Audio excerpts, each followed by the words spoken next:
Recording in progress. Recording in progress.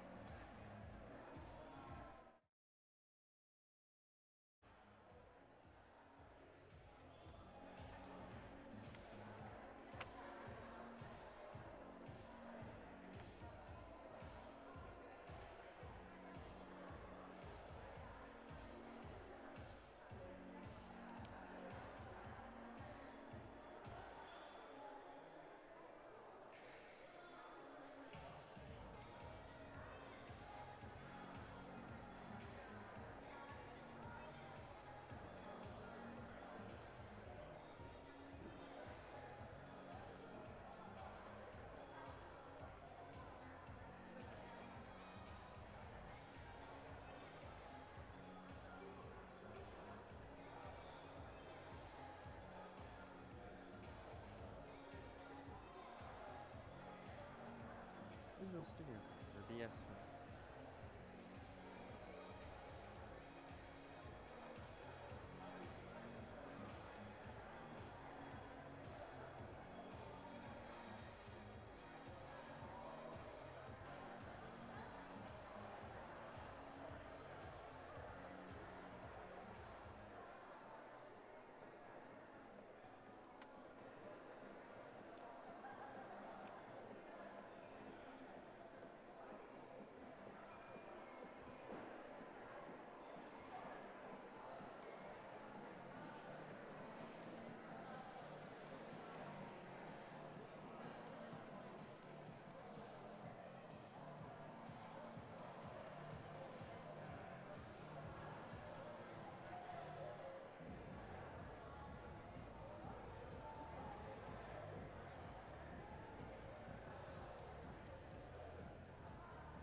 Testing 1, 2, 3, 4, 5, 6, 7, 8, 9, 10. 1, 2, 3, 4.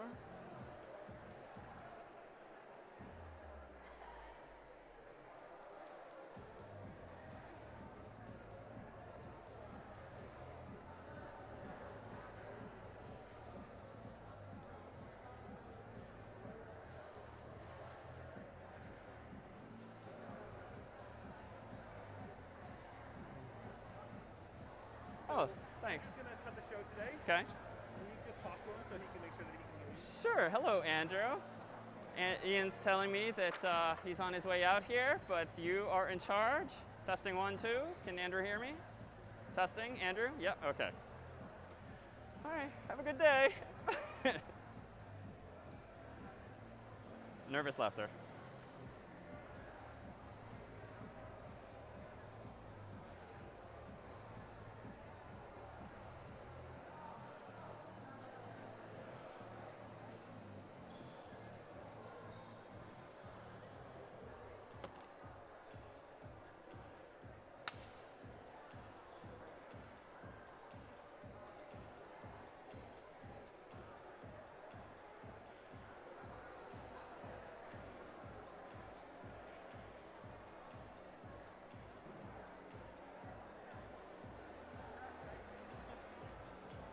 What's that? Correct this time, right? Well done.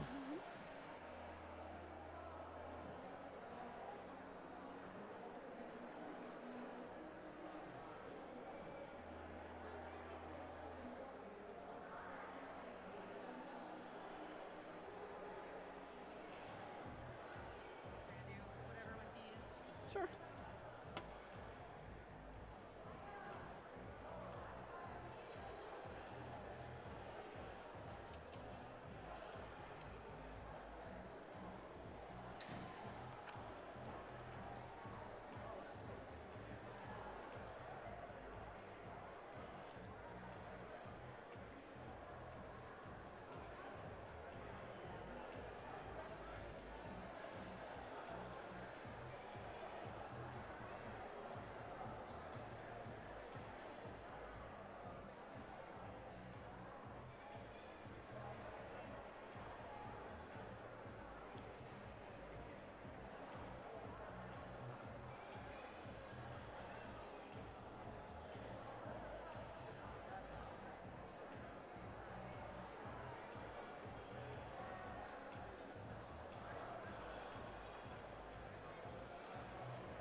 OK, all set when you are.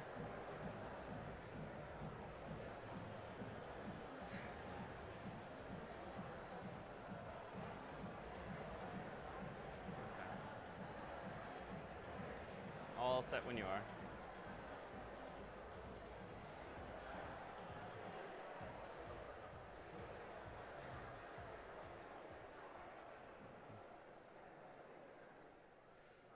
Let's do that again.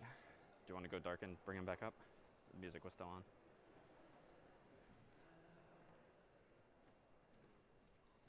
All right, so this is CS50, and this is week 1, the one in which you learn a new language, which is something we technically said last week, at least if you had never played with this graphical language known as Scratch before, which itself was a programming language. But today, as promised, we transition to something a little more traditional, a little more text-based, not puzzle piece or block-based, known as C. This is an older language. It's been around for decades, but it's a language that underlies so many of today's more modern languages, among them something called Python that we'll also come to in a few weeks' time. Indeed, at the end of the semester, the goal is for you to feel that you've not learned Scratch, you've not learned C, or even Python for that matter, but fundamentally that you've learned how to program.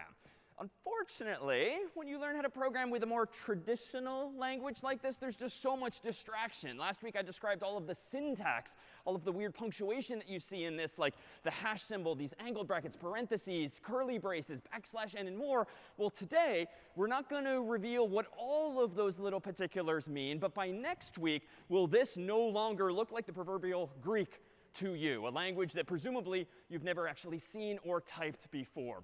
But to do that, we'll explore some of the very same topics as last week. So recall that via Scratch and presumably via problem set 1, we took a look at things called functions that are actions or verbs. And related to functions were arguments like inputs. And related to some functions were return values like outputs. Then we talked a bit about conditionals, forks in the road, so to speak, Boolean expressions, which are just yes/no questions or true/false questions, loops, which let you do things again and again, variables, like in math, that let you store values temporarily, and then even other topics still. So if you were comfortable on the heels of problem set 0 and last week, realize that all of these topics are going to remain with us. So really today is just about acquiring all the more of a mental model for how you translate those ideas into presumably a very cryptic new syntax. A new syntax, frankly, that's actually more simple in some ways than your own human language, be it English or something else, because there's far fewer vocabulary words. There's actually far less syntax that you might have in, say, a typical human language. But you need to be, with these computer languages, all the more precise so that you're most ultimately correct. And ultimately, we'll see, too, your code is successful along a few other lines as well. So if you think about like the last time you kind of wandered around not really knowing what you were doing or encountered something new, might not have been that long ago, entering Harvard Yard for the very first time, or Old Campus or the like, be it in Cambridge or New Haven. You know, you didn't really need to know how to do everything as a first year. You didn't need to know who everyone was, where everything was, how Harvard or Yale or anything else for that matter worked. You sort of got by day to day by just focusing on those things that matter. And anything you didn't really understand, you sort of turn a blind eye to until it's important. And that's indeed what we're going to do today. And really, for the next several weeks, we'll focus on details that are initially important and try to wave our hands, so to speak, at details that, yeah, eventually we'll get to, might be interesting, but for now they might be distractions. And by distractions, I really mean some of that syntax to which I alluded earlier. So by the end of today, and really by the end of problem set 1, your first foray presumably into this language called C, you'll have written some code. And you'll be asking yourself, we'll be asking yourselves, just how good is that code? Well, first and foremost, per last week, be it in Scratch or phone book form, like code ultimately needs to be correct to be well done, right? You want the problem to be solved correctly, so that one sort of goes without saying. And along the way, this term will provide you with tools and techniques, so you don't have to just sit there sort of endlessly trying an input, checking the output, trying another input, checking the output. There's a lot of automation tools in the real world and in this class and others like it that'll help facilitate you answering that question for yourself. Is my code correct according to our specifications or the like?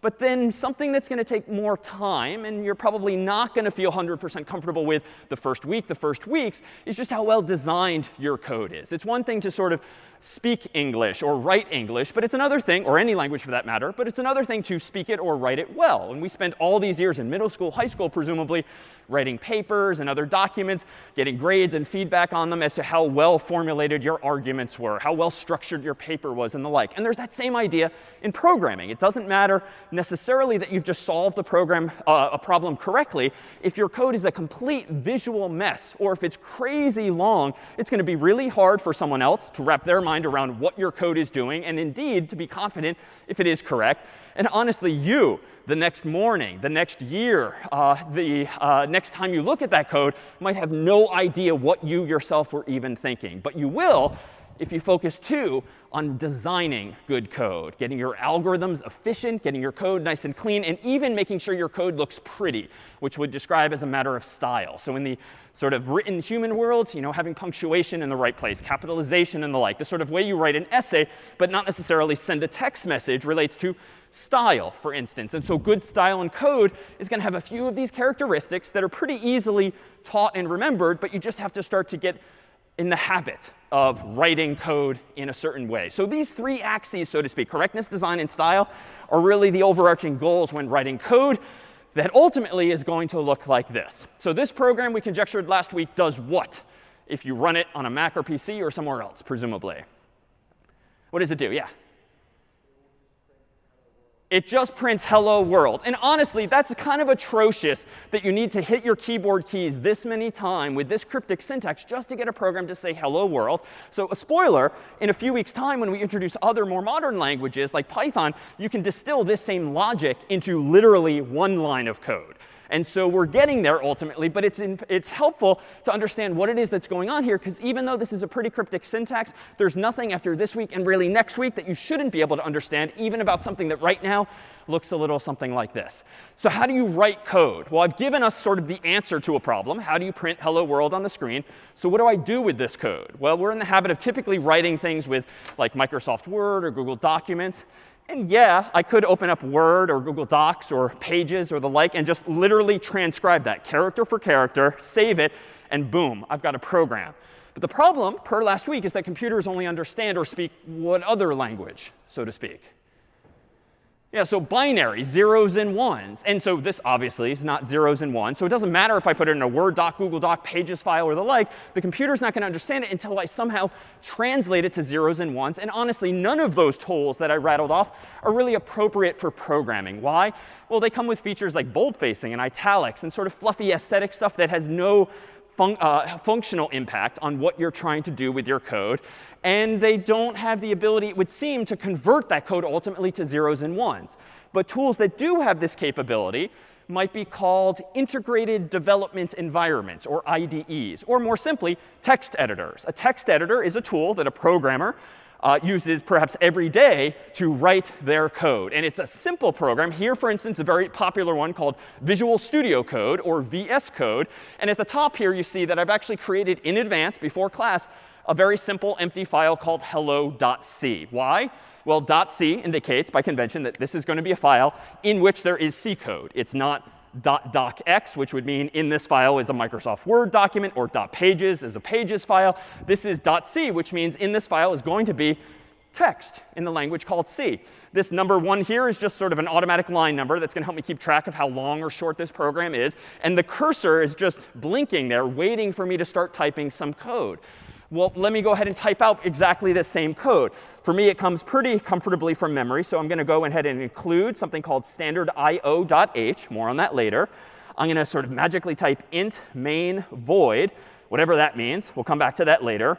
One of these curly braces, and then a sibling there that closes the same. Then I'm going to hit tab to indent a few spaces. And then I'm going to type not print, but printf. Then hello, comma, world, \n, close quote, close parenthesis, semicolon.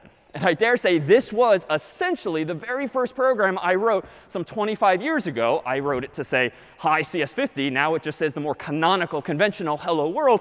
But that's it. That's my very first program. And all I need to now do is maybe hit Command S or Control S to save the file. And voila, I am a programmer.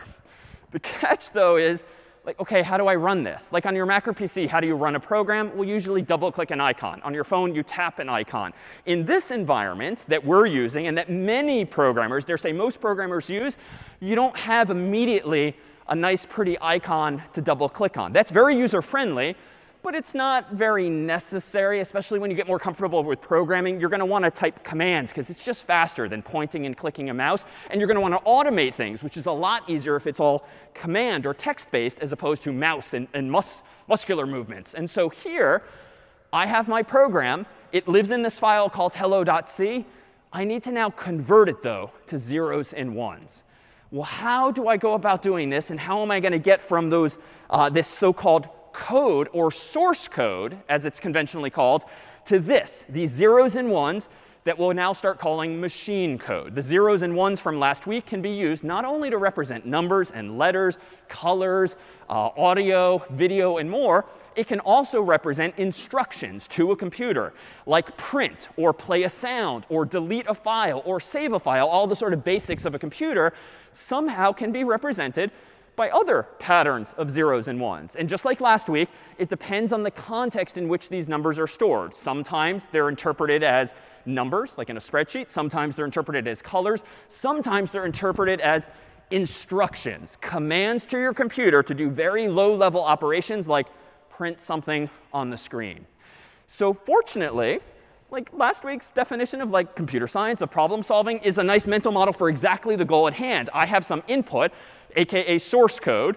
I want to output ultimately machine code, those zeros and ones. I certainly don't want to do this kind of process by hand. So hopefully there's an algorithm implemented by some special program that does exactly that. And those of you who do have some prior experience, this program might be called a compiler. So a few of you have indeed programmed before. Not all languages use compilers. C, in fact, is a language that does use a compiler. And so I just need to find myself on my computer somewhere, presumably, a so-called compiler, a program whose purpose in life is to convert one language to another.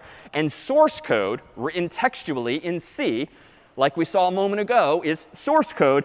The machine code is the corresponding zeros and ones. So let me go back to this same programming environment called Visual Studio Code, or VS Code. This is typically a program you or any programmer on the internet can download onto their own Mac or PC and be on their way with whatever computer you own writing some code. A downside, though, of that approach is that all of us have slightly different versions of Macs or PCs. We have slightly different versions of operating systems. They may or may not be up to date. It's just sort of a technical support nightmare to create a uniform environment, especially for like an introductory class where everyone should ideally be on the same page so we can get you up and running quickly.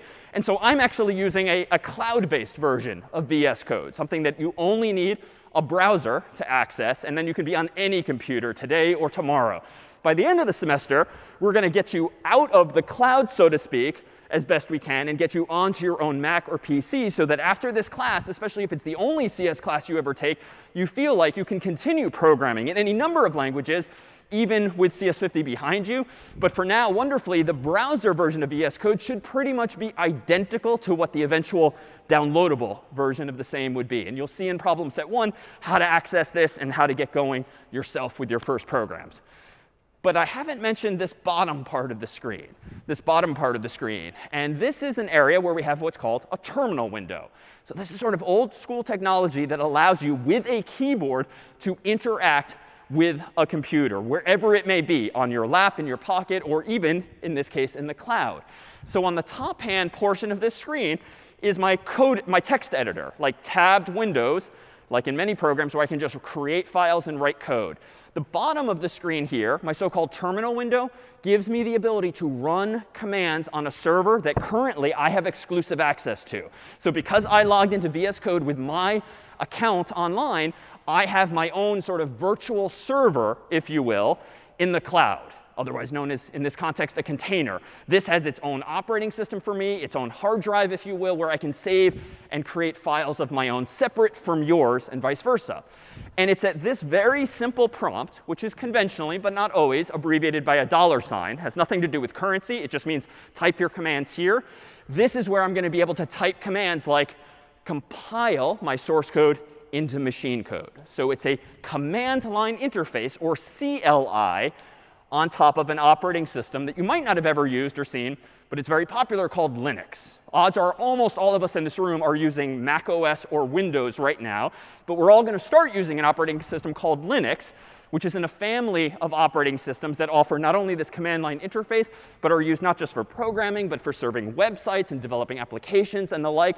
And it's indeed a familiar and very powerful interface, as we'll see. So how do I go about making this file, hello.c, into a program? There's no icon to double click, but there is a command. I can type make hello at this $ prompt, go ahead and hit enter, and nothing appears to happen. But that's a good thing. And as we'll see in programming, almost always, if you don't see anything go wrong, that means everything went right. So this is going to be a rarity at first, but this is a good thing that it just seems to do nothing. But now, there is in the folder in my account on the cloud a file called hello. And it's a bit of a weird command, but you'll get familiar with it before long. Dot just means go into my current folder. /hello means run the program called hello in this current folder. So /hello and then enter, and voila. Now I'm actually not just programming, but running my actual code. So what have I just done? Let me go ahead and do this. I'm going to go ahead and open up the sidebar of this program. And you'll see in problem set 1 how to do this. And this might look a little different based on your own configuration. Even the color scheme I'm using might ultimately look different from yours, because it supports nice colorful themes. So you can have different colors and brightnesses depending on your mood or the time of day. What I've opened here, though, is what is called in VS Code Explorer. And this is just all of the files in my cloud account. And there's not many right now. There's only 2. One is the file called hello.c, and it's highlighted because I've got it open right there. And the other is a file called hello, which is brand new and was created when I ran that command.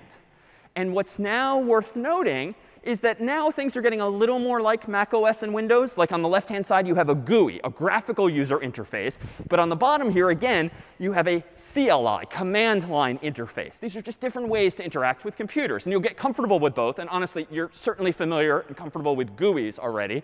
So it's the command line one with which we'll spend some time. Now, suppose that I just wanted to do something more than compile this program. Suppose I wanted to go ahead and remove it. Like, no, I made a mistake. I want to say hello CS50, not hello world. I could just hover up here like in any software. And I could right click and I could poke around and there, delete permanently.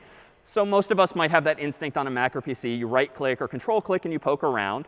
But in a command line interface, let me do this instead. The command for removing or deleting a file in the world of Linux, this other operating system, is just to type rm for remove and then hello, enter. It's a somewhat cryptic confirmation message, but this just means, are you sure? I'm going to go ahead and type y for yes. And now when I hit enter, watch what happens at top left in the Explorer, the GUI, the graphical interface. Voila, it disappears. Right? Not terribly exciting, but this just means this is a graphical version of what we're seeing here. And in fact, if you want to never use the GUI again, I'll go ahead and close it with a keyboard shortcut here. You can forever just type ls for list and hit enter. And you will see in the command line interface all of the files in your current folder. So anything you can do with a mouse, you can do with this command line interface. And indeed, we'll see many more things that you can do as well. But the inventors of this and this operating system and its predecessors were very succinct. Like the command is rm for remove. The command is ls for list. It's very terse. Why? Because it's just faster to type. So before we forge ahead with making something more interesting than just hello world, let me pause here to see if there's questions on source code or machine code or compiler or this command line interface. Yeah.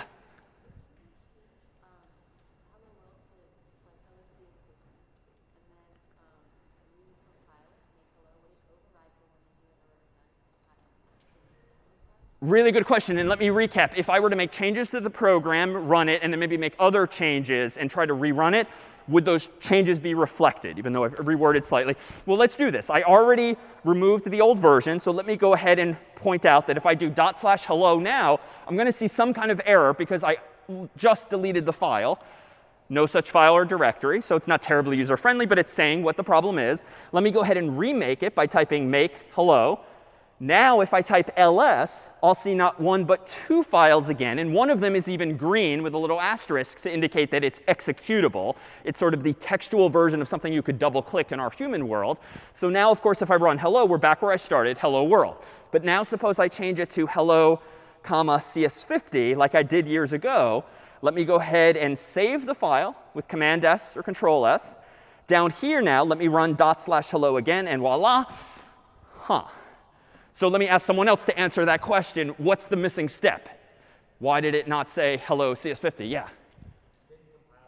Yeah, so I didn't compile it again. So sort of newbie mistake. You're going to make this mistake and many others before long. But now let me go ahead and remake hello, enter. It's going to seemingly make the same program. But this time when I run it, it's hello CS50. All right, any other questions on some of these building blocks? And we'll come back to all the crazy syntax I typed before long. But for now, we're focusing on just the output. Yeah?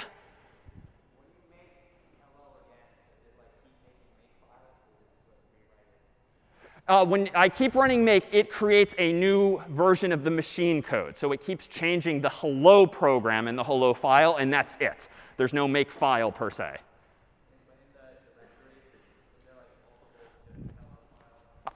Good question. No. If I open up that directory, you'll see that there's just the one. And it doesn't matter how many times I run make hello, 3, 4, 5, it just keeps overwriting the original. So it's kind of like just saving in the world of Google Docs or Microsoft Word or the like. But there's an additional step today. We have to then convert my words to the computers, the zeros and ones. Yeah, in front. What happens if I run hello.c? So let me go ahead and do /hello.c, which is a mistake you'll invariably make early on, permission denied. So what does that mean? This is where the error messages mean something to the people who design the operating system, but it's a little cryptic. It's not that you don't have access to the file. It means that it's not executable. This is not something you have permission to run, but you do have permission to read or write it. That is, change it.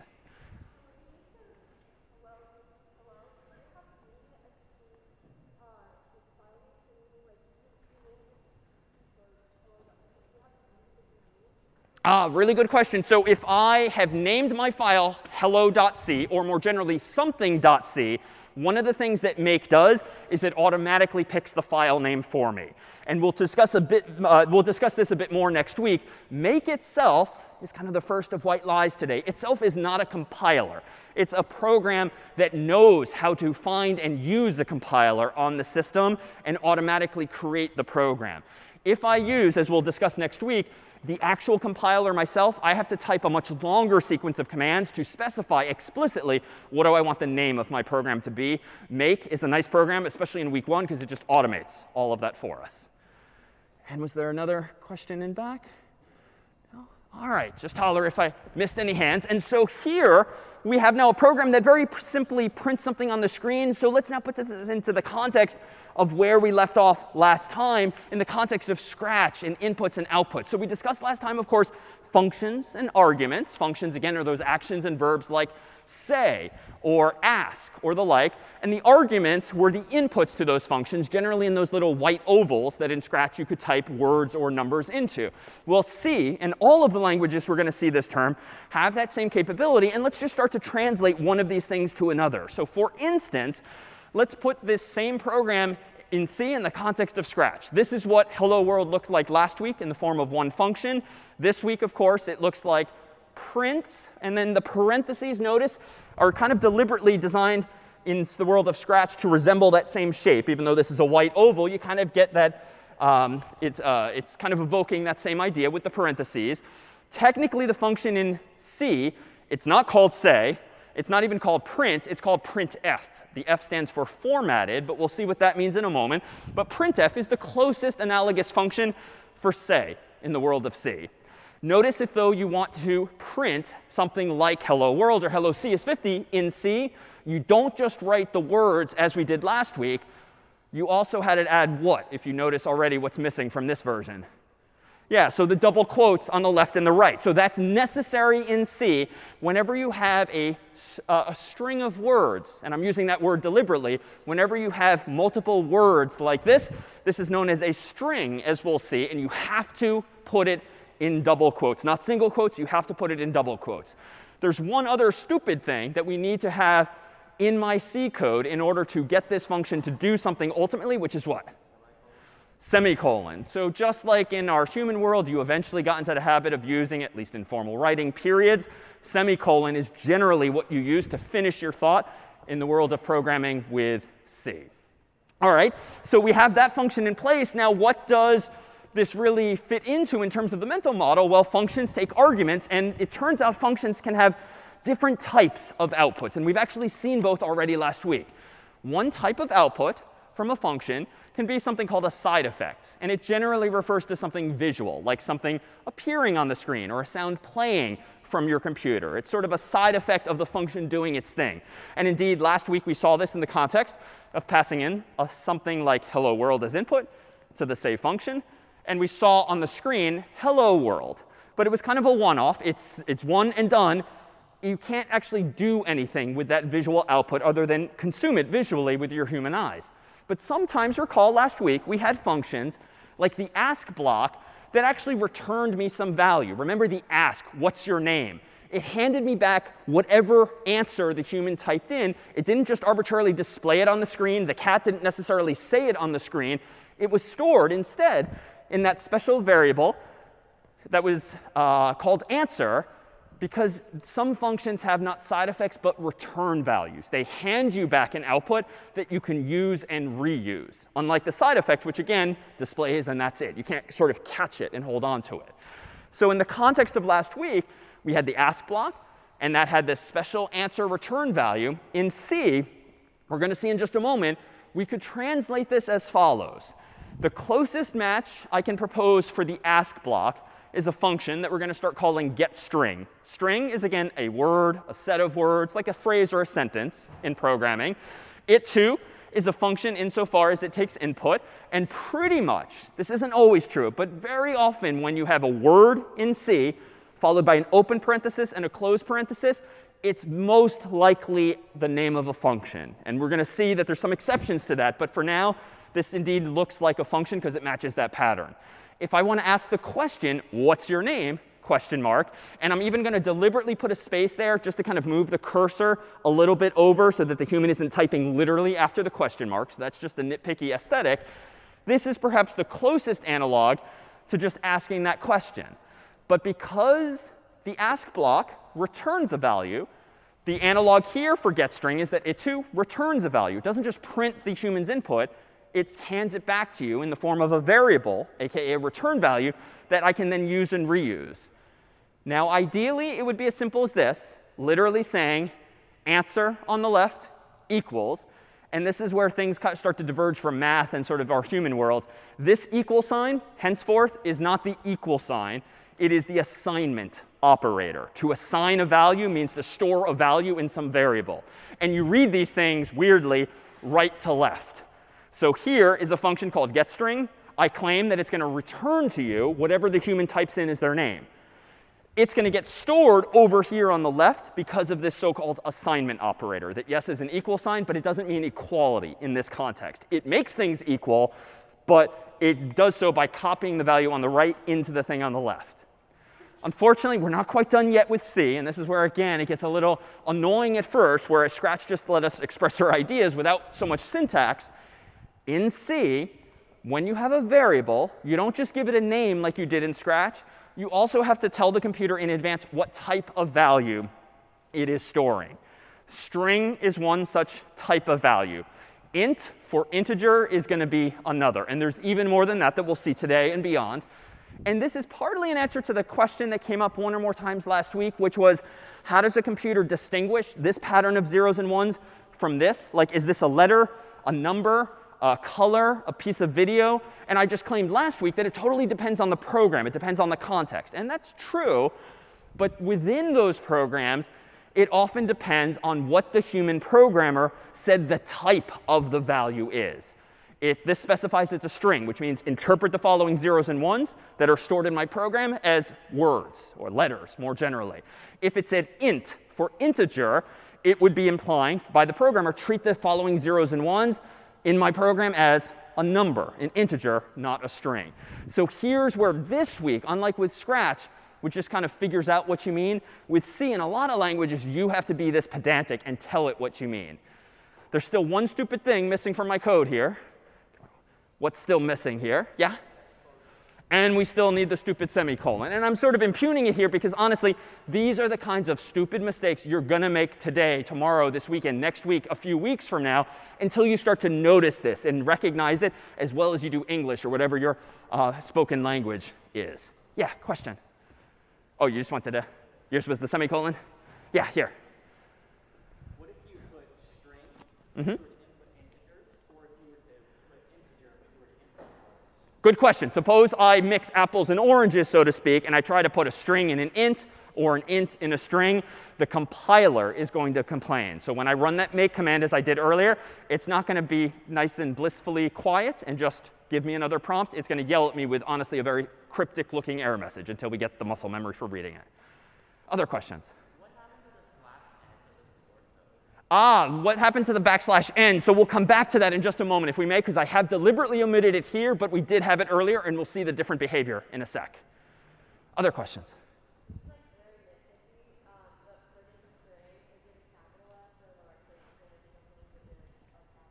Yeah, not at all nitpicky. These are the kinds of things that just matter, and it's going to take time to recognize and develop this muscle memory. Everything I've typed here, except for the W at the moment, is lowercase. And the W is capitalized just because it's English. Everything else is lowercase. And this kind of varies by language and also context. So in many languages, the convention is to use all lowercase letters for your variable names. Other languages might use some capitals as well, but we'll talk about that before long. But this is the kind of thing that matters and is hard to see at first, especially when a little s doesn't look that different, when it's on your tiny laptop screen from a capital S, but you'll start to develop these instincts. All right, so besides this particular block, let's go ahead and consider how we can go about implementing this now in code. So let me switch back to VS Code here. This was the program I had earlier, and let me go ahead and undo my CS50 change, and this time just rerun make on hello with the original version with the \n. Enter. Nothing bad seems to have happened. So /hello. Enter. Hello world. Now, if you're curious, this is a good instinct to start to acquire. What happens if I get rid of this? Well, I'm probably not going to break things too badly, so let's try. Let me go ahead now and do make hello. Still compiles, so it's not a really bad mistake. So let me go ahead and run /hello. What's the difference here? Yeah, what do you see that's different? Yeah, the $, my so-called prompt, stayed on the same line. Why? Well, we can presumably infer now that the \n is some fancy notation for saying create a new line, move the cursor, so to speak, to the next line. Notice that the cursor will move to the next line in my terminal window. If I keep hitting it, it just automatically, by nature of hitting enter, does it. But it'd be kind of stupid if when you run a program in this world, simple as it is, if like the next command is now weirdly spaced in the middle of the terminal with the $, it just looks sloppy, right? It's really just an aesthetic argument. And notice that it's not acceptable or correct to do this, to hit enter there. Let me go ahead and save that, though, and see what happens. Let me go ahead now and run make hello, enter. Oh my god, like 4 errors. This is like, what, 10 lines of errors for like a 1-line program? And this is where, again, you'll start to develop the instincts for just reading this stuff. These kinds of tools, like the compiler tool we're using, were not designed necessarily with user friendliness in mind. That's changed over the decades, but certainly early on, it's really just meant to be correct and precise with its errors. So what did I do here? Missing terminating close quote character. Long story short, when you have a string in C, your double quotes just have to be on the same line, just because. Now, there's the slight white lie. There's ways around this, but the best way around it is to use this so-called escape sequence. To escape something means generally to put a / and then a special symbol like N for new line. And this is just the agreed upon way that humans decades ago decided, OK, you don't just hit your enter key. You instead put \n, and that tells the computer to move the cursor to the new line. So again, kind of cryptic, but once you know it, like that's it. It's just another word in our vocabulary. So now let me transition to making my program a little more interactive. Instead of just saying hello world, let me change it like last week to say hello David, or whoever's interacting with the program. So I'm going to do string answer gets, get string, quote unquote, what's your name? I'm not going to bother with a new line here. I could. This is now just a judgment call. I deliberately want the human to type their name on the same line, just because. And how do I now print this? Well, last week, recall, we used say, and then we used the other block called join. So the idea here is the same, but the syntax this week is going to be a little different. It's going to be printf, which prints something on the screen. I'm going to go ahead and say hello, comma, and let me just go with this initially, with the \n, semicolon. Let me go ahead and recompile my code. Whoops. Damn, doesn't work still. And look at all these errors. Like there's more errors than code I wrote.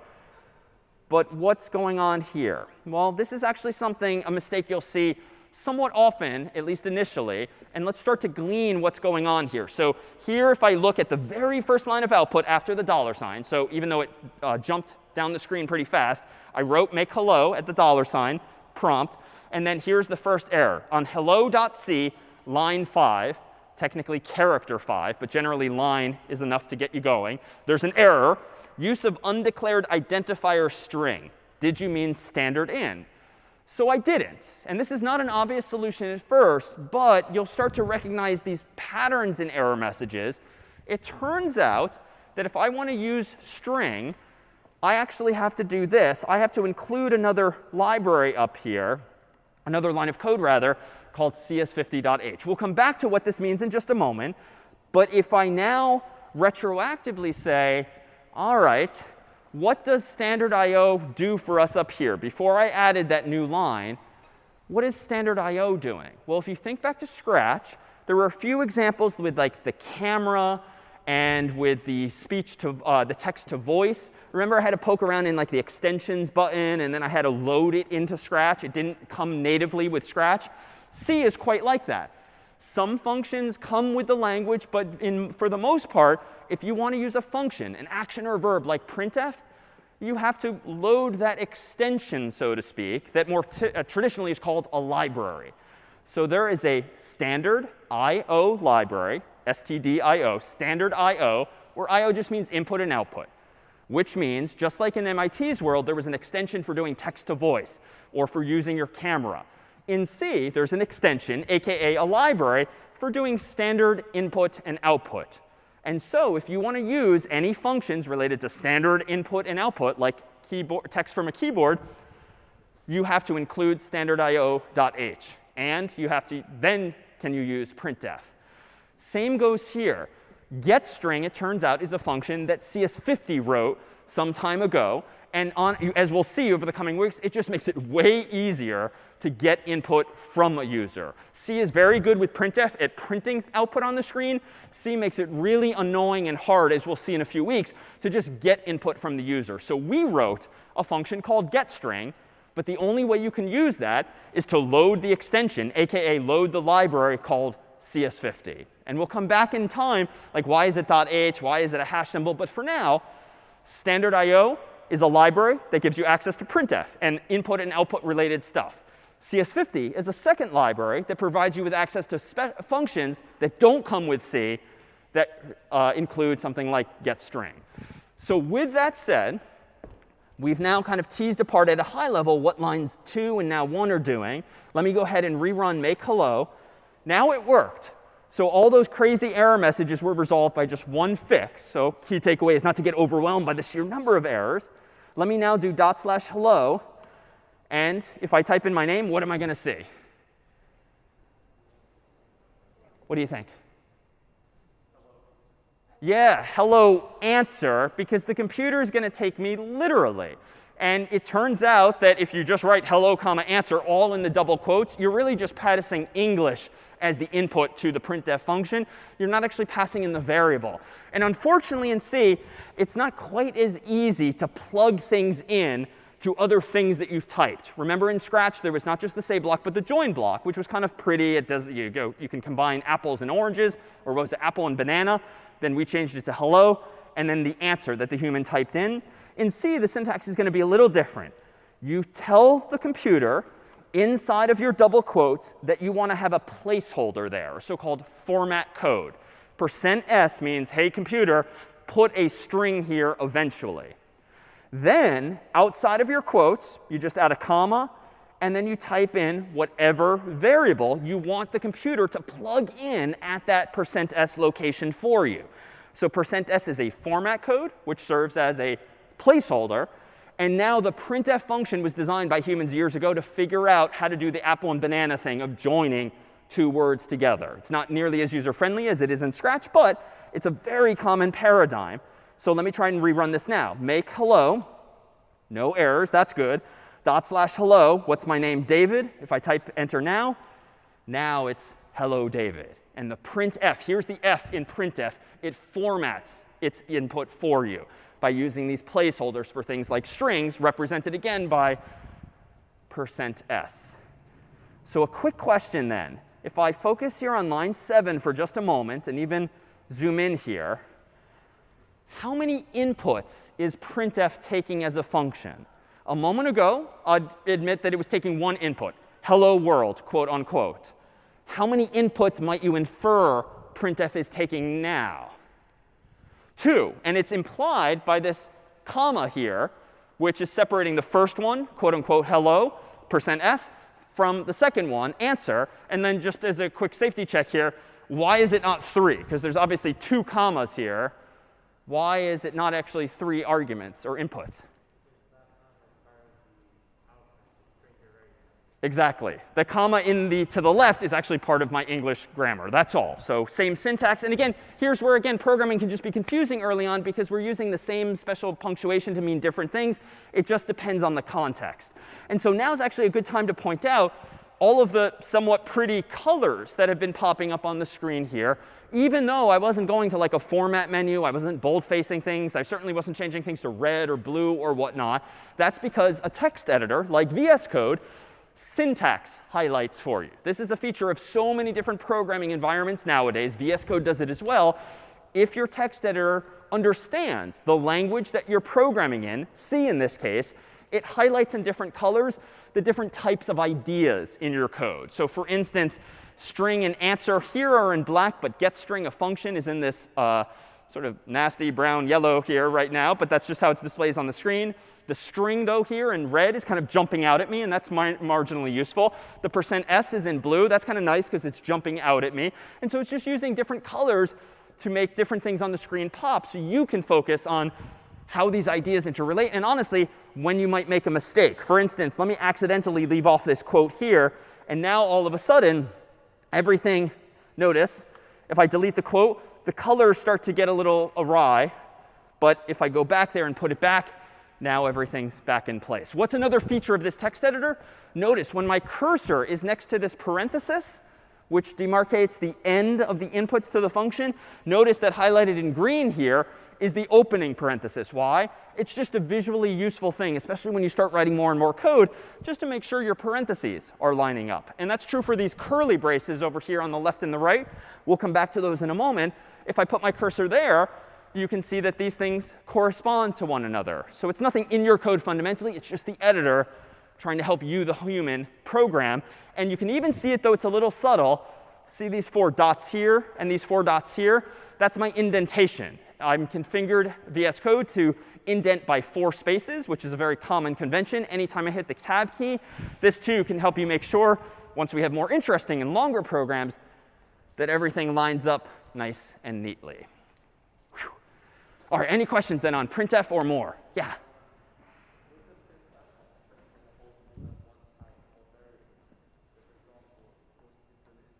Sorry, can you say that once more, a little louder?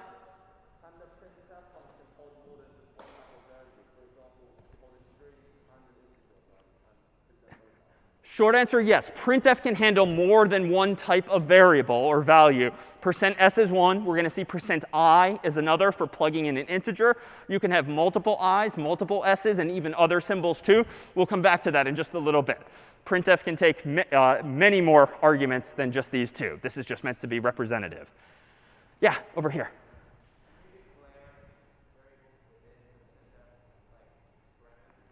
Can you declare variables within the printf? No. The only variable I'm using right now is answer, and it's got to be done outside the context of printf in this case. Good question. We'll see more of that before long. Yeah, in back.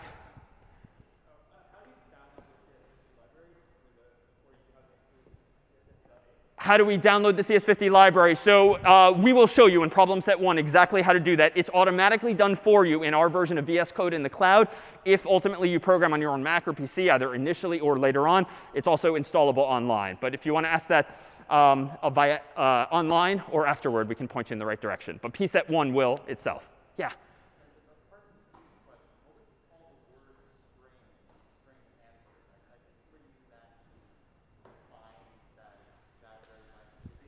String is the type of the variable, or more properly, the data type of the variable. Int is another keyword I alluded to earlier. Haven't used it yet. Int for integer is going to be another type or data type of variable. Yeah?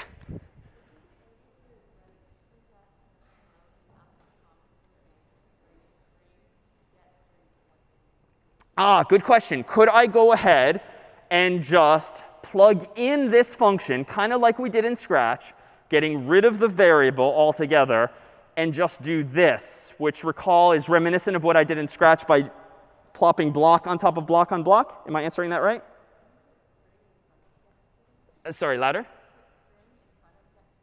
Can I put string in front of getString? No, you only put the word string in front of a variable that you want to make string. And even though I'm apparently answering the wrong question, let me go ahead and zoom out, save this, do make hello again. Seems to compile OK. If I run /hello, type in David, voila, that too works. And so actually, let's go down this rabbit hole for just a moment. Clearly, it's still correct, at least based on my limited testing. Is this better designed or worse designed?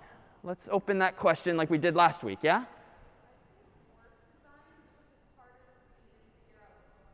Yeah, I kind of agree with that. Reasonable people could disagree, but I do agree that this seems harder to read because, like, I start reading here, but wait a minute, getString is going to get used first, and then it's going to give me back a value. So yeah, it just feels like it was nicer to read top to bottom, I would say. Your thoughts? Yeah, and so this is useful if I only want to print out the person's name once. If I want to use it later in a longer program, I'm out of luck. And so I haven't saved it in a variable. So I think, long story short, we could sort of debate this all day long. But in this case, like, if you can make a reasonable argument one way or the other, like, that's a pretty solid ground to stand on. But invariably, reasonable people are going to disagree, whether first-time programmers or many years after that. So let's frame this one last example in the context of this same process of taking inputs and outputs. The functions we've been talking about all take inputs, otherwise now known as arguments or parameters, pretty much synonymous. That's just the fancy word for an input to a function. And some functions have either side effects, like we saw, printing something, saying something on the screen sort of visually or audibly, or they return a value which is a reusable value, like name or answer in this case. If we look then at what we did last time, in the world of Scratch last week, the input was what's your name, the function was ask, and the return value was answer. And now let's take a look at this block, which is honestly a more user-friendly version of what we just did with the %s. Last week we said say, then join, then hello and answer. But the interesting takeaway there was not how to say hello anything. It was the fact that in Scratch 2, the output of one function, like the green join, could become the input to another function, the purple say. The syntax in C is admittedly pretty different, but the idea is essentially the same. Here, though, we have hello, a placeholder, but we have to, in this world of C, tell printf what we want to plug in for that placeholder. It's just different, but that's the way to do it. When we get to Python and other languages later in the term, there's actually easier ways to do this, but this is a very common paradigm, particularly when you want to format your data in some way. All right, let's then take a step back to where we began, which was with that whole program, which had the include, and it had int, main, void, and all of this other cryptic syntax. This Scratch piece last week was kind of like the go-to whenever you want to have a main part of your program. It's not the only way to start a Scratch program. You could listen for clicks or other things, not just the green flag. But this was probably the most popular place to start a program in Scratch. In C, the closest analog is to literally write this out. So just like last week, if you were in the habit of dragging and dropping when green flag clicked, as a C programmer, the first thing you would do is after creating an empty file, like I did with hello.c, you'd probably type int main void, open curly brace, close curly brace, and then you can put all of your code inside of those curly braces. So just like Scratch had this sort of magnetic nature to it, where the puzzle pieces would snap together, C, as a text-based language, tends to use these curly braces, one of them opened, the other one closed, and anything inside of those braces, so to speak, is part of this puzzle piece, aka main. So what was atop them? We went down this rabbit hole a moment ago with these things called header files, even though I didn't call them by this name. But indeed, when we have a whole program in Scratch, super easy. Just have the when green flag clicked and then say hello world. There's no special syntax. After all, it's meant to be very user-friendly and graphical. In C, though, you technically can't just put int main void printf hello world. You also need this because, again, you need to tell the compiler to load the library, code that someone else wrote, so that the compiler knows what printf even is. You have to load the CS50 library whenever you want to use Getstring or other functions like getInt, as we'll soon see.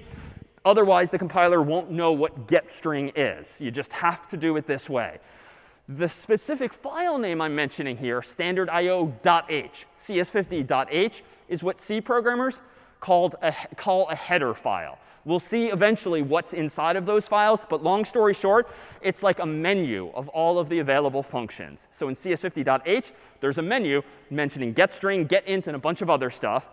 And in standardIO.h, there's a menu of functions, among which are printf. And that menu is what prepares the compiler to know how to implement those same functions. All right, let me pause here. Question?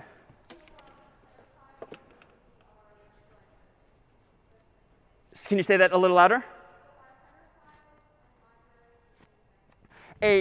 Not quite. A library provides all of the functionality we're talking about. A header file is the very specific mechanism via which you include it. And we'll discuss this more next week. For now, they're essentially the same, but we'll discuss nuances between the two next week.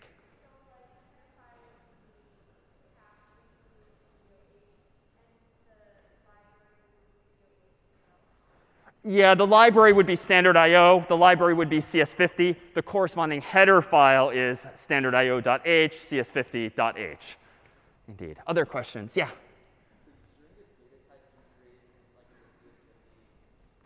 Indeed. That too is on the menu. We'll come back to that. But the word string, incredibly common in the world of programming. It's not a CS50 idea.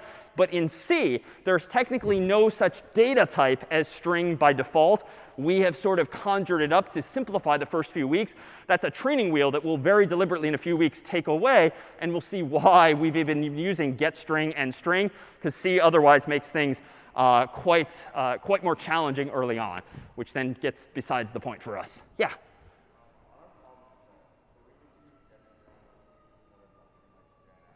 Sorry, a little louder. And problem sets what?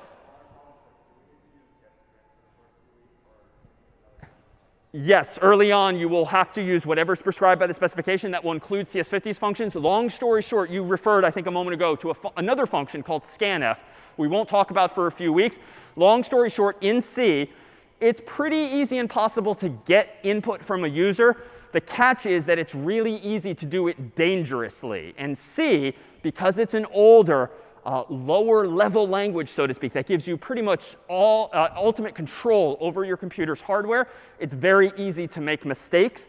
And indeed, that's too why we use the library, so your code won't crash unintendedly.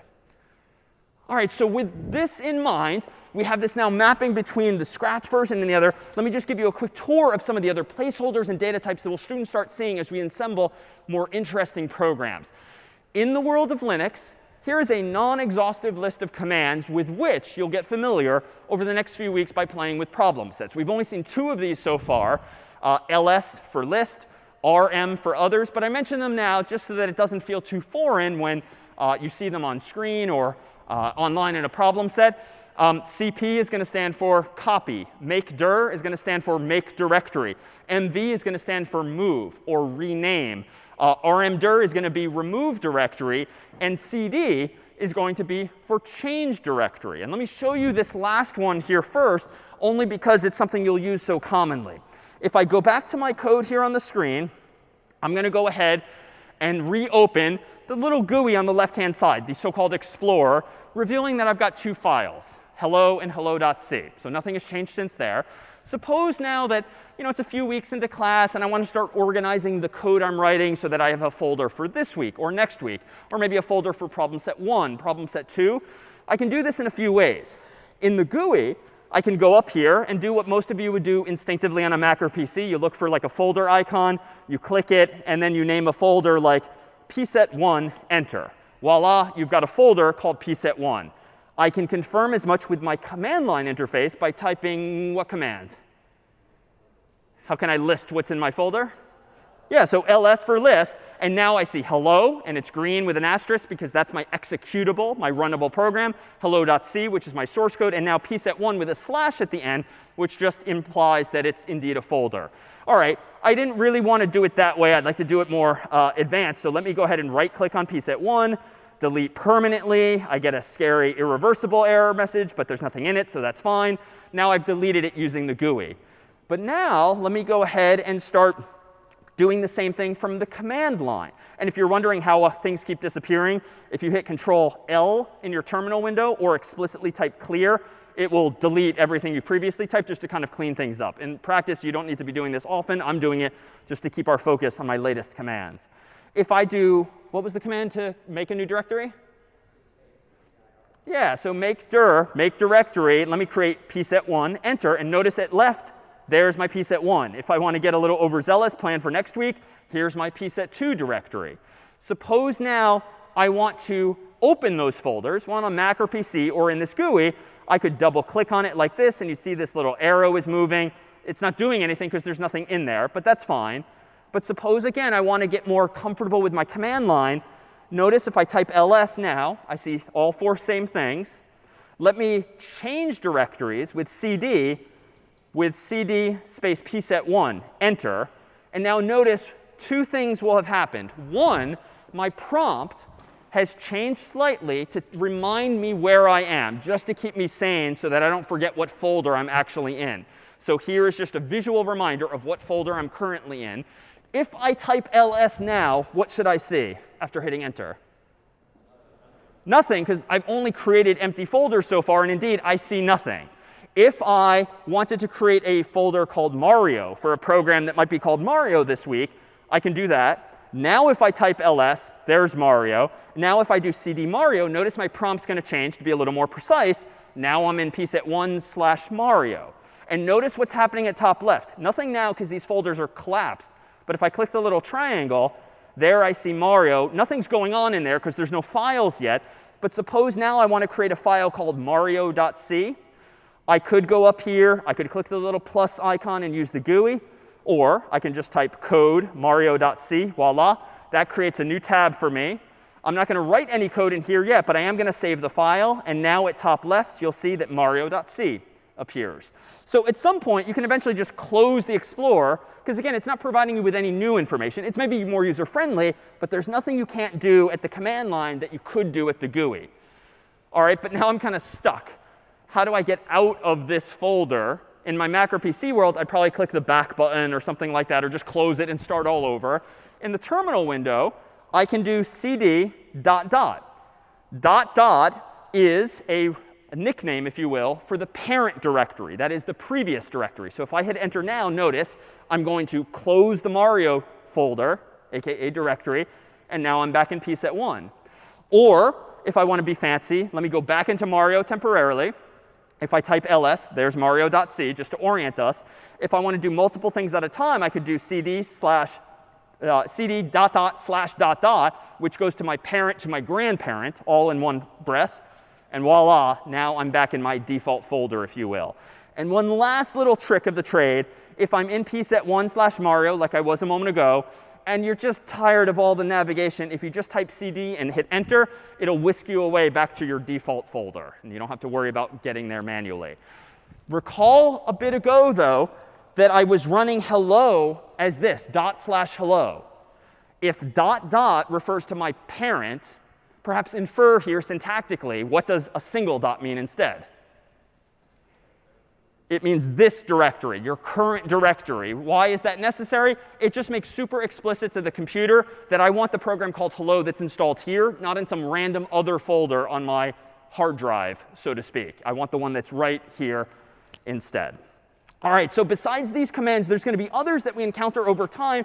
But those are kind of the basics. That allows you to sort of wean yourself off of a GUI, a graphical user interface, and start using more comfortably, with practice and time, a command line interface instead. Well, what about those other types now, back in the world of C? Those commands were not C. Those are just commands specific to a command line interface, like in Linux, which, again, we're using in the cloud. It's an alternative to Mac OS and Windows. Back in the world of C now, we've seen strings, which are words. I mentioned int or integer, but there's others as well. In the world of C, we've seen string. We will see int. If you want a bigger integer, there's something literally called a long. If you want a single character, there's something called a char. If you want a Boolean value, true or false, there is a bool. And if you want a floating point value, a fancy way of saying a real number, something with a decimal point in it, that is what C and other languages call a float. And if you want even more numbers after the decimal point, that is more precision, you can use something called a double.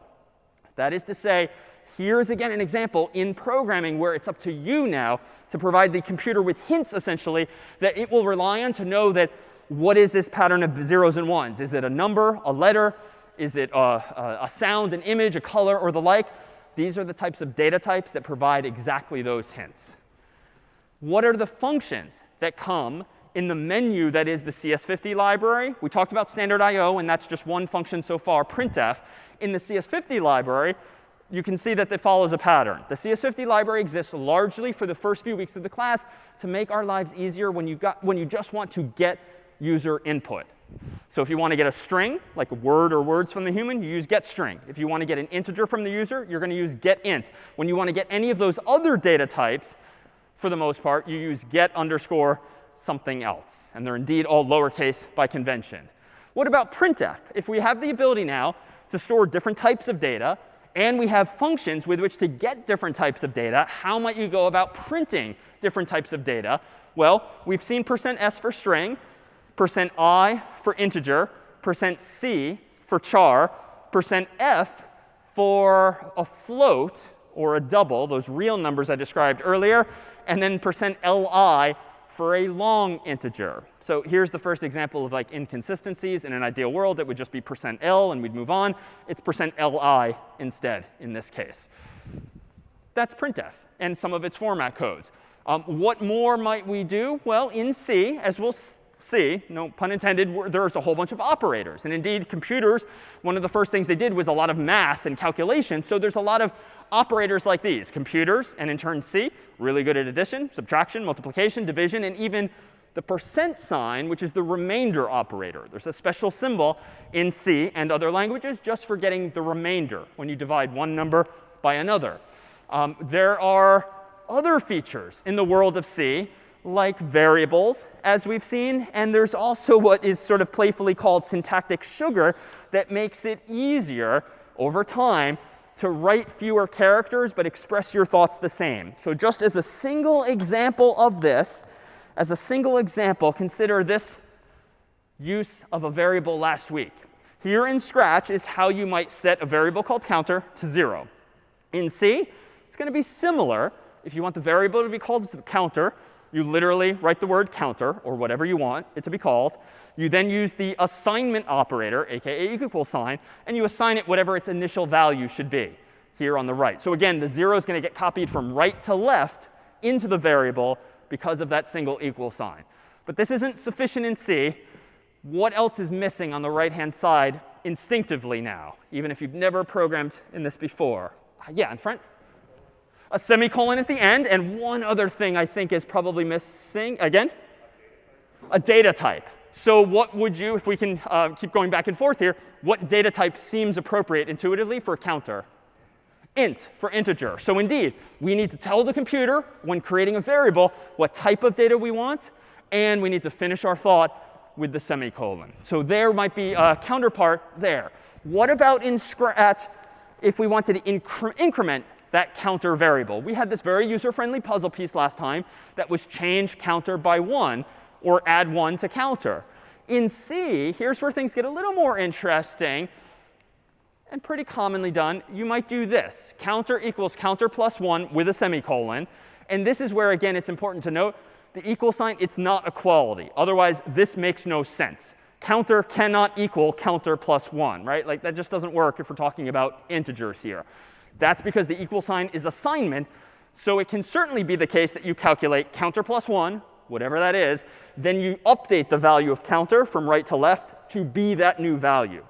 This, as we'll see, is a very common thing to do in programming, just to kind of count upward for whatever reason. You can write this more succinctly. This code here is what we'll call syntactic sugar, sort of a fancy way of saying the same thing with fewer words or fewer characters on the screen. This also adds 1, or whatever number you type over here, to the variable on the left. And there's one other form of syntactic sugar we're going to start seeing too, and it's even more terse than this. That too will increment counter by 1 by literally changing its value by 1, or if you change it to minus minus, subtracting 1 from it. You can't do that with 2 and 3 and 4, but you can do it by default with just plus plus or minus minus, adding or subtracting 1. Yeah?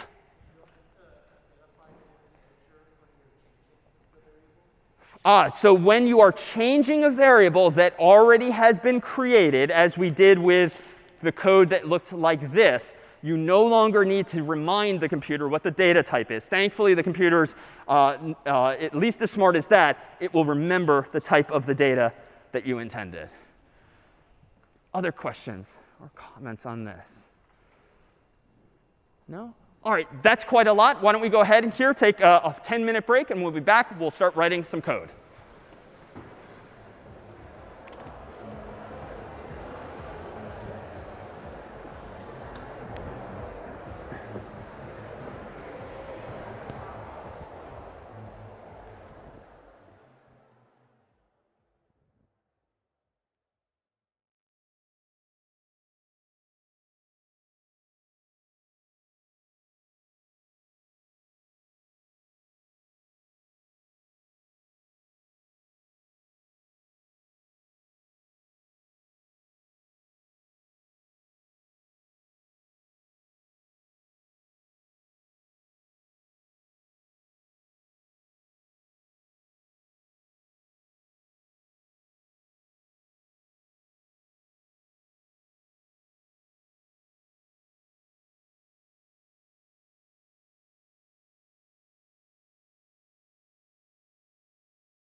OK, ready when you are.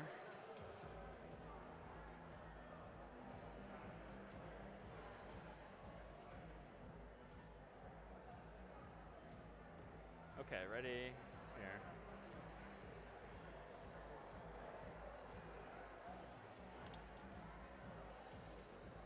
We need the music to go off.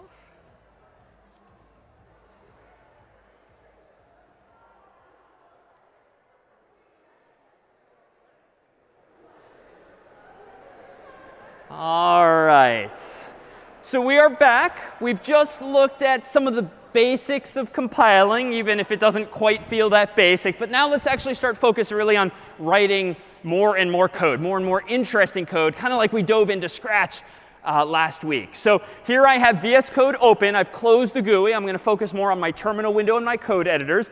Many different ways I can create new files. But I want to create something called a calculator. So again, within this environment of VS Code, I can literally write the code command, which is VS Code specific, and it just creates a new file for me automatically. Or I could do that in the GUI. I'm going to go ahead and create this file called calculator.c. And I'm going to go ahead and include some familiar things. So I'm just going to go ahead and proactively include CS50.h, standardio.h. I'm going to go ahead from memory and do the int void main. More on that next week, why it's int, why it's void, and so forth. And now let me just implement a very simple calculator. We saw like some mathematical operators like plus and the like. So let's actually use this. So let me go ahead and first give myself a variable called x, sort of like grade school math or algebra. Let me go ahead then and get an int, which is new, but I mentioned this exists. And then let me just ask the user for whatever their x value is. The thing in the quotes is just the English or the string that I'm printing on the screen. So I could say anything I want. I'm just going to say x colon to prompt the user accordingly. Now I'm going to go ahead and get another variable called y. I'm going to get int again. And now I'm going to prompt the user for y. And I'm just very nitpickily using a space just to like move the cursor so it doesn't look too messy on the screen. And then lastly, let me go ahead and just print out the sum of x and y. In an ideal world, I would just say something like printf x plus y. But that is not valid in C. The first argument, recall, in printf has to be a string in double quotes. So if I want to print out the value of an integer, I need to put something in quotes here, maybe followed by a new line if I want to move the cursor as well. So again, we only glimpsed it briefly, but what do I replace these question marks with if I want a placeholder for an integer? Yeah, so %i, right? Just like %s was string, %i is integer. So I change this to %i. And now if I want to add x and y, for instance, super simple calculator, doesn't do much of anything other than addition of two integers. I think this works. And again, it looks definitely cryptic at first glance. Like it would be nice if programming weren't this cryptic. Other languages will clean this up for us. But again, if you focus on the basics, printf takes one input first, which is a format string with English or whatever language, some placeholders maybe. Then it takes potentially more arguments after the comma, like the value of x plus y.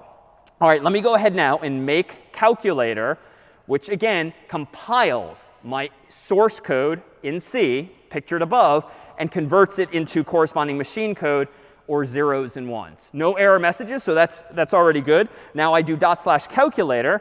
Let's do 1 + 1 and enter. Voila. Now I have the makings of a calculator.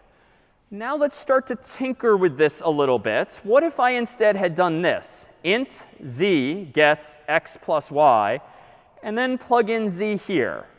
If I rerun make calculator, enter, rerun /calculator, type in 1 + 1, still equals 2, and let me claim that it will work for other values as well.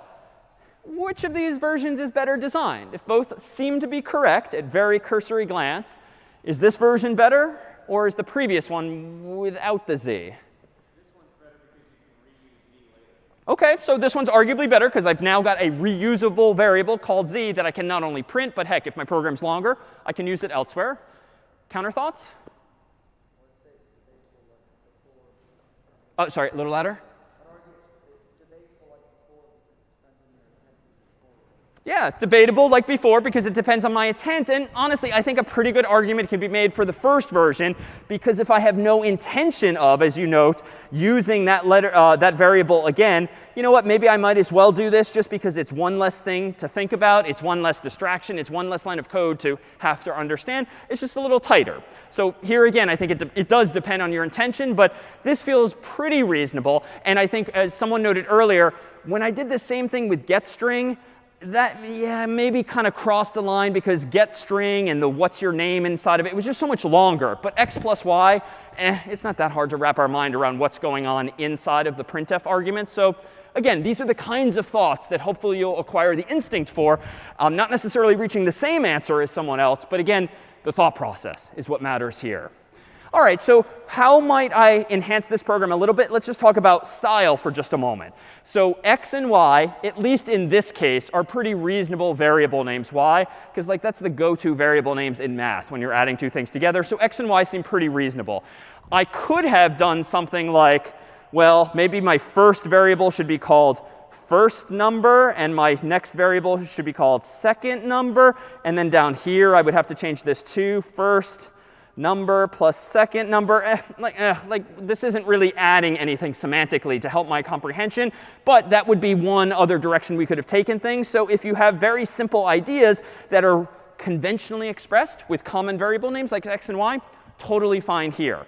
What if I want to annotate this program and remind myself what it is it does? Well, I can add in C what are called comments. With a // two forward slashes, you can write a note to yourself, like prompt user for x. And then down here, I could do something like prompt user for y, just to remind myself what I'm doing there. And down here, perform addition.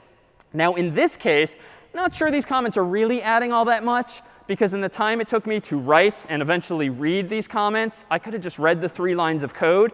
But as our programs get more sophisticated and you start to learn more syntax that honestly you might forget the next day, the next week, the next month, might be useful to have these sort of notes to self that remind you of what your code is doing, or maybe even how it is doing that thing. With these early programs, not really necessary, doesn't really add all that much to our comprehension, but it is a mechanism you have in place that can help you actually remind yourself or remind someone else what it is that's going on. Well, let me go ahead and rerun this again in this current version, make calculator. And here too, you might think I'm typing crazy fast. Not really. I'm hitting tab a lot. So it turns out that Linux, the operating system we're using here in the cloud, but actually Windows and Mac OS nowadays support this too, supports autocomplete. So if you only have one program that starts with CAL, you don't have to finish writing calculator. You can just hit tab, and the computer will finish your thought for you.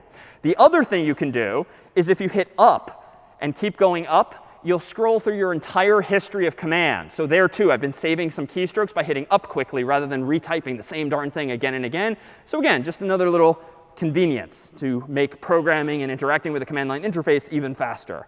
All right, let me go ahead and just make sure it's compiled in the current form. The comments have no functional impact. These green things are just notes to self. Let me run calculator with maybe, how about this? Instead of 1 plus 1, how about 1 billion? Oops, let's do that again. 1 million, 1 billion, and another 1 billion. And that answer is 2 billion. All right, so that seems correct. Let's run this program one more time. How about 2 billion plus another 2 billion? Did you know that? So apparently it's not so correct. And clearly running 1 plus 1 was not the most robust testing of my code here. What might have gone wrong? What might have gone wrong? Yeah.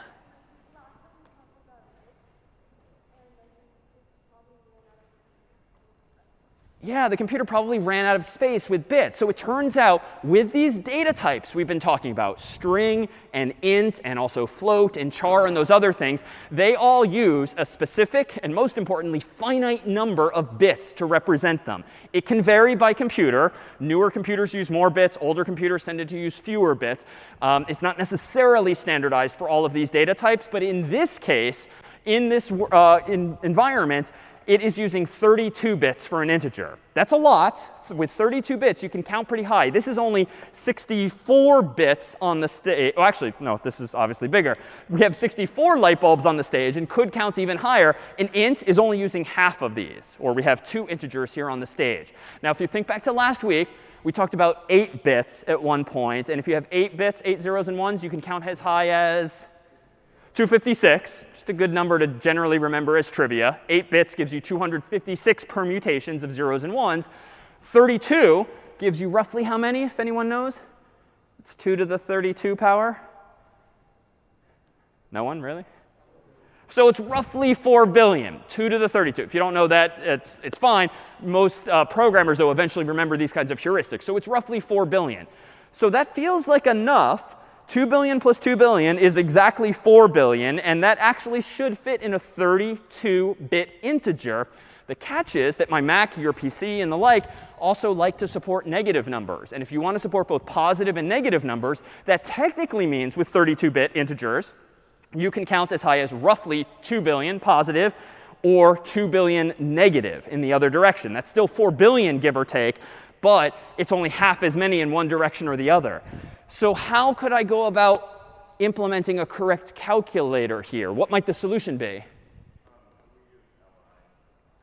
Yeah, so not just li, which was for long integer. I have to make one more change, which is to the data type itself. So let me go back up here and change x from an int to a long, aka long integer. And then let me change y as well. And then let me change the format code per the little cheat sheet we had up a few minutes ago to li. Let me recompile the calculator. Seems to work OK. Let's rerun it. Now let's do 1 plus 1. That should obviously be the same. Now let's do 2 billion and another 2 billion and cross our fingers this time.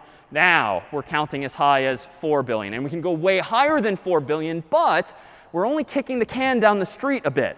Even though we're now using, with a long, 64 bits, which is as long as this stage now, that's still a finite value. It might be a really big value, but it's still finite. And we'll come back at the end of today to these kinds of fundamental limitations, because arguably now, my calculator is correct for like millions, billions of possible inputs, but not all. And that's problematic if you actually want to use my calculator for any possible inputs, not just ones that are roughly less than, say, 2 billion, as in this case. All right, any questions then on that? But it's really just a precursor for all the problems that we're going to have to eventually deal with later on. If you were to use Z like we did last time, would we change Z when we had long as well? Good question. Yes, if we were still using Z, we would also have to change it to a long. Otherwise, we'd be ignoring 32 of the bits that had been added together via the longs. Good question. All right, so how about we spice things up with maybe not just addition here. How about, let's see. How about we do something with some conditions? Let's start to ask some actual questions. So a moment ago, recall that we had just the declaration of variables. Now let's look back at something in Scratch that looked a little something like this. A bunch of puzzle pieces asking questions by way of these conditionals, and then these Boolean expressions here in green, maybe saying something like x is less than y. In C, this actually maps pretty cleanly. It's much cleaner from left to right than it was with printf and join. Here we have just code that looks like this. If, a space, 2 parentheses, and then x less than y. And then we have something like printf there in the middle. So here, it's actually kind of a nice mapping. Notice that just as the yellow puzzle piece in Scratch is kind of hugging the purple puzzle piece, that's effectively the role that these curly braces are playing. They're sort of encapsulating all of the code on the inside.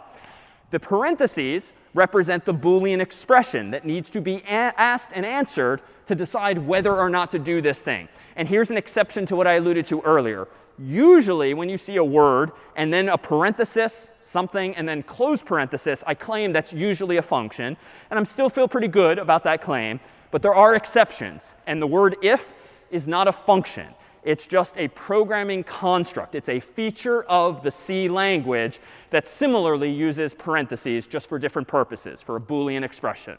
How about something like this? Last week, if you wanted to have a two-way fork in the road, go this way or that way, you can have if and else. In C, that would look a little something like this. And if we add in the printfs, it now looks quite like the same, but it adds, of course, the word else and then a couple of more curly braces. As an aside, in C, it's not strictly necessary to have curly braces if you have only one line of code indented underneath. For best practice, though, do so anyway, because it makes super clear to you and ultimately anyone else reading your code that you intend for just that one or more line of code to execute. How about this from last week? Here was a three-way fork in the road. If x is less than y, else if x is greater than or equal to, greater than y, else if x equals y. Now here's where you have some disparities between Scratch and C. Scratch uses an equal sign for equality, to compare two values. C uses a single equal sign for assignment, from right to left, minor difference between the two worlds. In C, we could implement the same code like this, the addition being just this additional else if. And if we add in the printfs, it looks a little something now like this. This is correct, both in the Scratch world and in the C world. But could someone make a claim that this is not, again, well designed? Let me look a little farther back. Yeah, in back. Oh.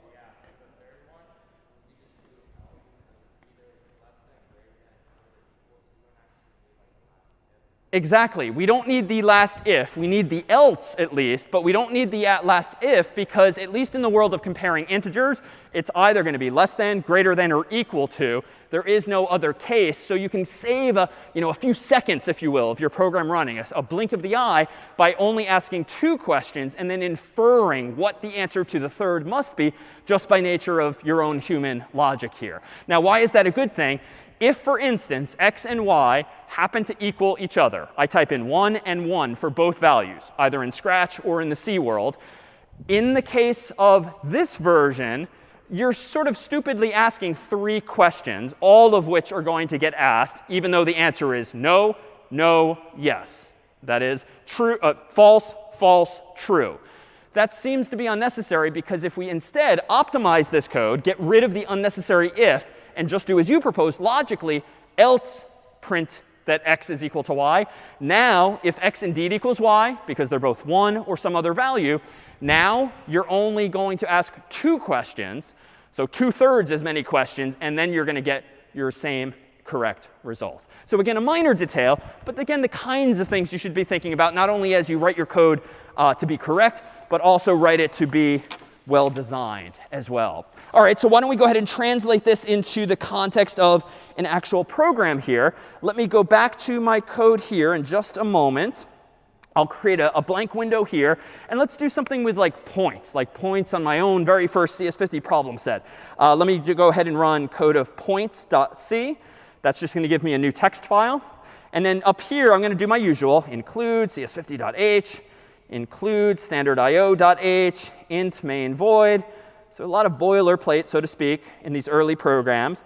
And now let's see. Let's ask the user how many points did they lose on their most recent CS50 p set, to sort of evoke my photograph of my own very first p set last week where I lost a couple of points myself. So int points equals getInt. Then I'll ask a question in English like, how many points did you lose? Question mark space. And then once I have this answer, let's now ask some questions of it. So if points is less than 2, borrowing the syntax that we saw on the screen a moment ago, let's go ahead and print out something explanatory like, you lost fewer points than me, \n. All right, else if points greater than 2, which is, again, how many I lost, I'm going to go ahead and print out, you lost more points than me, \n. Else if, wait a minute, else seems to be sufficient logically here. I'm just going to go ahead and print out something like, you lost the same number of points as me, \n. So really just a straightforward application of that simple idea, but to like a concrete scenario here. So let me go ahead and save this. Let me go ahead and run make points, enter. No errors, that's good. Run points, and then how many points did you lose? How about it's 1 point? All right, you lost fewer points than me. How about 0 points? Even better. How about 3 points? And so forth. So again, we have the ability to express in C now, pretty basic idea from last week in reality, which is this notion of conditionals and asking questions. There's something subtle here, though, that's maybe not super well designed that someone might call a magic number. This is sort of programming speak for something I've done here. There's a bit of redundancy, unrelated to the if and the else if and the else. But is there something I typed twice, just to ask perhaps for the obvious? Yeah?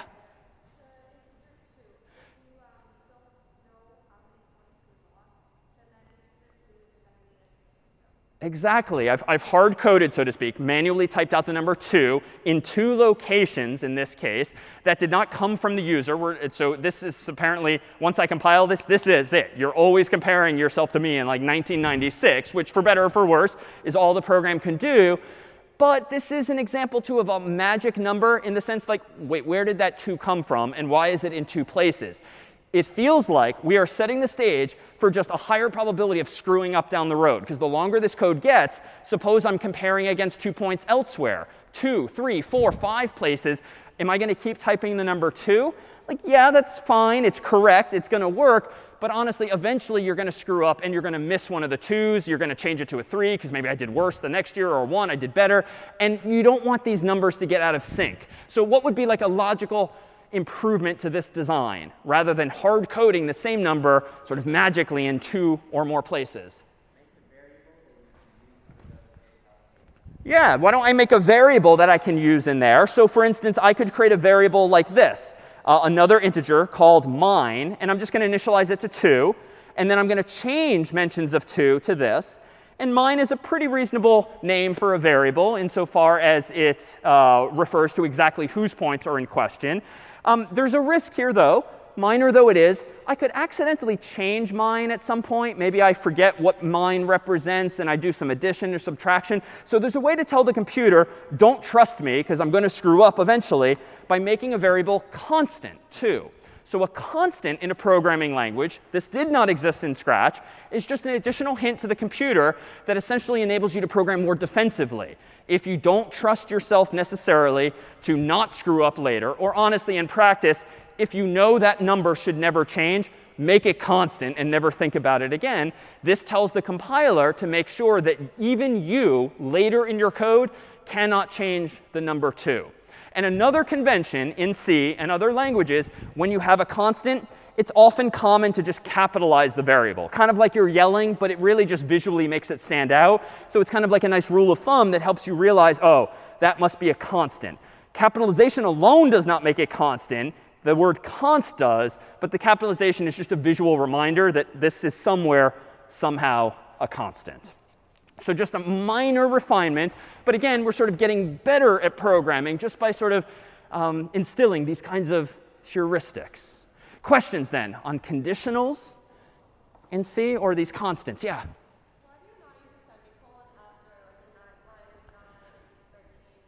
Yeah, why do you not use a semicolon on like lines 9, 13? No good, like just because. Like this is the way the language was designed, and it's confusing early on. Generally speaking, when you're using conditionals, and eventually we'll see loops, there's no semicolons involved. For now, assume that semicolons usually finish your thought after a function. That's not 100% reliable of a heuristic, but it'll get you most of the way there. And just because. Left hand was not talking to right hand when some of these languages were designed. All right, so let's do something else. How about this? If I have the ability to ask something conditionally, is this thing true or is this other thing? Could I write a very simple program that does something basic like tells me if a number the human types is even or odd? Well, let me just get the framework for that in place. Let me go ahead and write code of parity as a fancy way of saying even or odd. And let me go ahead and include CS50.h, include standard.io.h, int main void. Again, more on those down the road. But for now, I'm going to go ahead and get a number, n, from the user. By calling getInt and asking them for whatever n is. And then now I'm going to introduce some pseudocode. So here's the first example of a program, honestly, that I'm not really sure how to proceed.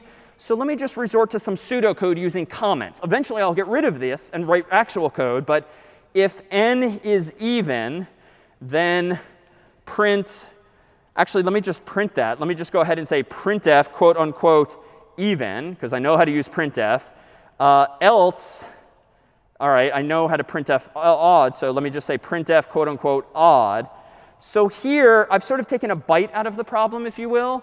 And let me go ahead and put in my little placeholders. I want to do some kind of condition. So if question marks now, let me go ahead and fill in the blanks here. Else, I'll put this here. So I think I'm OK now. I'm getting closer to solving this, but I still have this question mark here. How, using syntax we've seen, might I determine if n is even or odd? What do you think?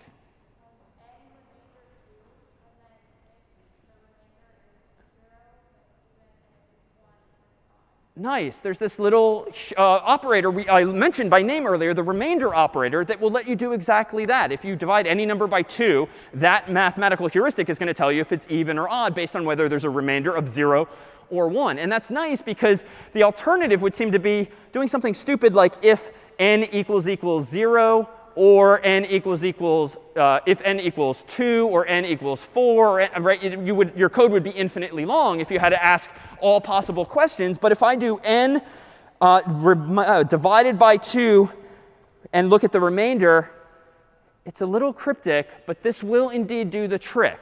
So the percent sign is the remainder operator. It does numerator divided by denominator and returns not the result of that, but rather the remainder of that. So if you divide anything by 2, it's going to be a 0 or 1 remainder. And if indeed 2 divides into n evenly, giving you 0, then you're going to print even, else it's got to be odd. But there is something odd, pun intended, in this highlighted line. What is another new piece of syntax, apparently, besides the percent sign? What's a little off there? Yeah. Yeah, so that's not a typo. And I even caught myself verbally saying it a moment ago just because it's so ingrained. What must this mean here? Yeah. Yeah, if something's equivalent to the other. So now this is the equality operator. It's not assignment from right to left. And this one, too, is an example of like literally humans not really planning ahead, perhaps. Left hand not talking to right hand. And that someone decided, let's use the equal sign for assignment. And then some number of minutes or days later, people are like, damn, how do we now compare for equality? Well, let's just use 2. And if you think this is a little weird, in some languages like JavaScript, there's a third version where you use 3 equal signs. So again, it's humans that design these languages. So if you're ever frustrated by them, confused by them, admittedly, it might just not have been the best design. But we just kind of have to live with it ever since. So let me go ahead and zoom out here. Let me go ahead and make parity here. So make parity. And again, parity is just the name of my file, parity.c. /parity, type in a number like 2. That's indeed even. 4, that's indeed even. 3, that's indeed odd. And so forth. If we continue testing, presumably we'll get the same kinds of answers. How about something else? Let me go ahead now and let me start copying and pasting some of this code, because admittedly it's getting a little tedious to keep typing out all of that boilerplate at the top. Let me create a program called agree.c that's reminiscent of like any of those forms you have to agree to online with a checkbox or typing in yes or no or the like. So let me throw away all the guts of this main program and now ask something like this. Let me go ahead and prompt user to agree to something.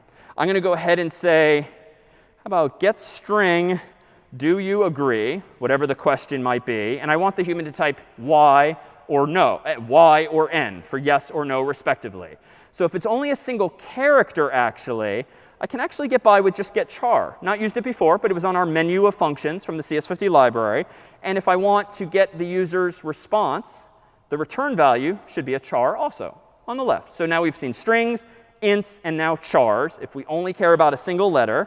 And now let's go ahead, check whether user agreed. So how about if c equals quote unquote y, then let me go ahead and inside of my curly braces print out agreed or some such sentence like that. Else, if they did not type C, or you know what, let's be explicit here, just so they can't type Z or B or some random letter.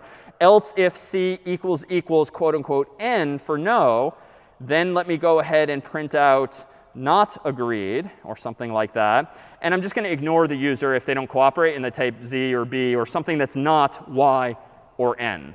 All right, let me go ahead now and compile this code, make agree, /agree. All right, do I agree? Yes, let's go with the default. OK, so that seems to work. No, I don't agree this time. That seems to work. How about my caps lock key is on, or I'm just really yelling, capital Y, it ignores me. Capital N, it ignores me. So obviously a bug, at least if I want to tolerate uppercase and lowercase, which is kind of reasonable. So what would be the possible solutions here, do you think? How do I solve this and tolerate both up capital and lowercase? Maybe what's the simplest, most naive implementation? Yeah, so why not just ask 2 questions? Or you know what, even more simplistic, based only on what we've seen before. Let me, if you will, let me just kind of copy and paste some of this code, change this to an else, whoops, not in caps, else if, quote unquote, capital Y, and then I bet I could do the same thing with N. But here too, just like with Scratch, as soon as you start to find yourself copy pasting, you're probably doing something wrong. And what you said verbally, if I may, was actually better, because you're implying that I could just say something like or C equals capital Y, or down here, C equals capital N. The catch is you can't use the word or in C. It's actually 2 vertical bars. So you can express one question or another. You only need one of the answers to be yes or true, and you use 2 vertical bars. By contrast, just so you've seen it, if you wanted to check if something is equal to something and something else, you could use 2 ampersands. This logically would make no sense here, though. Certainly, what the human typed can't both be lowercase and uppercase. That just makes no sense. So in this case, we do want or. But that allows me to tighten my code up. I don't have to start copying and pasting whole branches. I can now ask 2 questions at once. Questions, then, on this variation. Yeah? Really good question. Can you convert the input to all lowercase? Absolutely, you could. We don't have the capability yet. It turns out that's going to require, to be easy, another library, though we could do it ourselves knowing a little bit about ASCII or Unicode from last week. But yes, that would be an alternative, but more on that a different time. Other questions?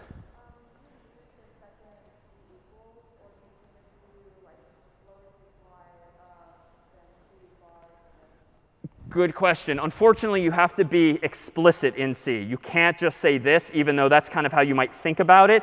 You have to ask a complete question using the equality sign twice in this case. Let me ask a question now, too. It's not a typo. I deliberately used single quotes around all of my single letters here. Why might that be? Previously, we used double quotes for anything that looked like text. Yeah?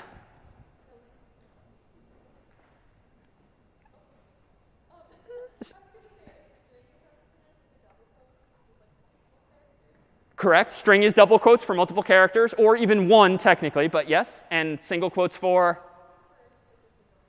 single characters. Because my data type is different, I chose the simple route of just using a single char. In fact, this program won't work with YES or NO. That's not supported at the moment. More on that another time. I had to use single quotes because that's how C does it. If you're dealing with single characters, aka chars, use single quotes. If it's a string, even if it's one single character in a string, as though you're starting to write out a longer word or sentence, that would be double quotes. And we'll see why this is before long, too. But again, just sort of things to keep in mind whenever writing code in this particular language. Yeah, down here.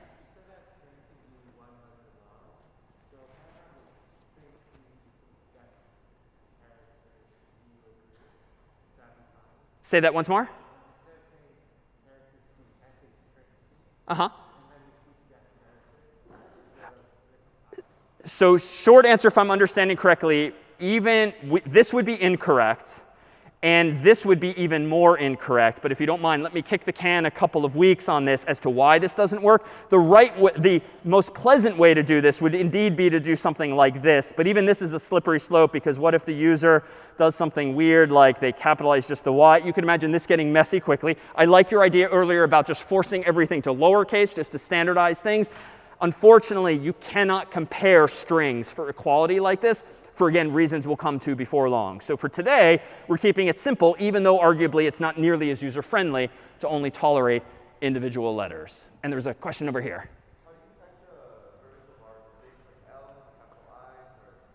On a US English keyboard, it's Shift and then the backslash key above return. But depending on your keyboard, it will vary. All right, so let's actually now look back at something we did a little bit of last week. Let me go ahead and open a file called meow.c, because recall that's what we had Scratch do initially. Let me include not the CS50 library this time, but just standard io.h, because I only want printf for this demo. Let me go ahead now and just print out meow. And then if I want the cat to meow 3 times like it did last week, meow, meow, meow. Save it, make meow, /meow, voila. Program is written. Correct, I claim. It ran, it compiled OK. But again, this was the beginning of our conversation last week of not being particularly well designed. And if someone wants to maybe point out the now obvious, like why is this not well designed necessarily? Yeah, it's just repetition, right? Again, I literally resorted to copy paste. Like that should be the signal that you're probably doing something wrong, or at best just lazy of you in this case. So the solution, as you might glean from last week, is probably going to be one of those things called loops. So let's just take a look at some of the syntax for loops in C. But again, no new ideas. It's just some new syntax that'll take some getting used to. In Scratch, if you wanted to meow forever with something like this, there's not a forever keyword in C, so this one's a little weird to look at, but this is the best we can do. It turns out there is a keyword called while in C, and that kind of has the right semantics, because it's like while, like do something again and again. That's the best I can do. But just like an if condition or an else if condition, those took a Boolean expression in parentheses. A while loop also takes a Boolean expression in parentheses. So I have to ask a question. Now, if I want to do something forever, I could kind of stupidly just say while 2 is greater than 1, while 3 is greater than 2, or just something completely arbitrary. But that should rub you the wrong way, because like why 2 versus 1, why 3, like just if you want true, just say true. So it turns out in C, there are special keywords, true and false, that are literally true and false respectively. I could also put the number 1 for true and the number 0 for false, but most people would just say true to be explicit. So it's a little hackish, if you will, but very conventional. There's no forever keyword in C. If I want to then print meow forever, I'm going to just use something like printf here. So again, not perfect translation from one to the other, but absolutely possible in C. What about this? This is a little more common if you want to do something a finite number of times, like repeat 3. There's a few different ways we can do this in C.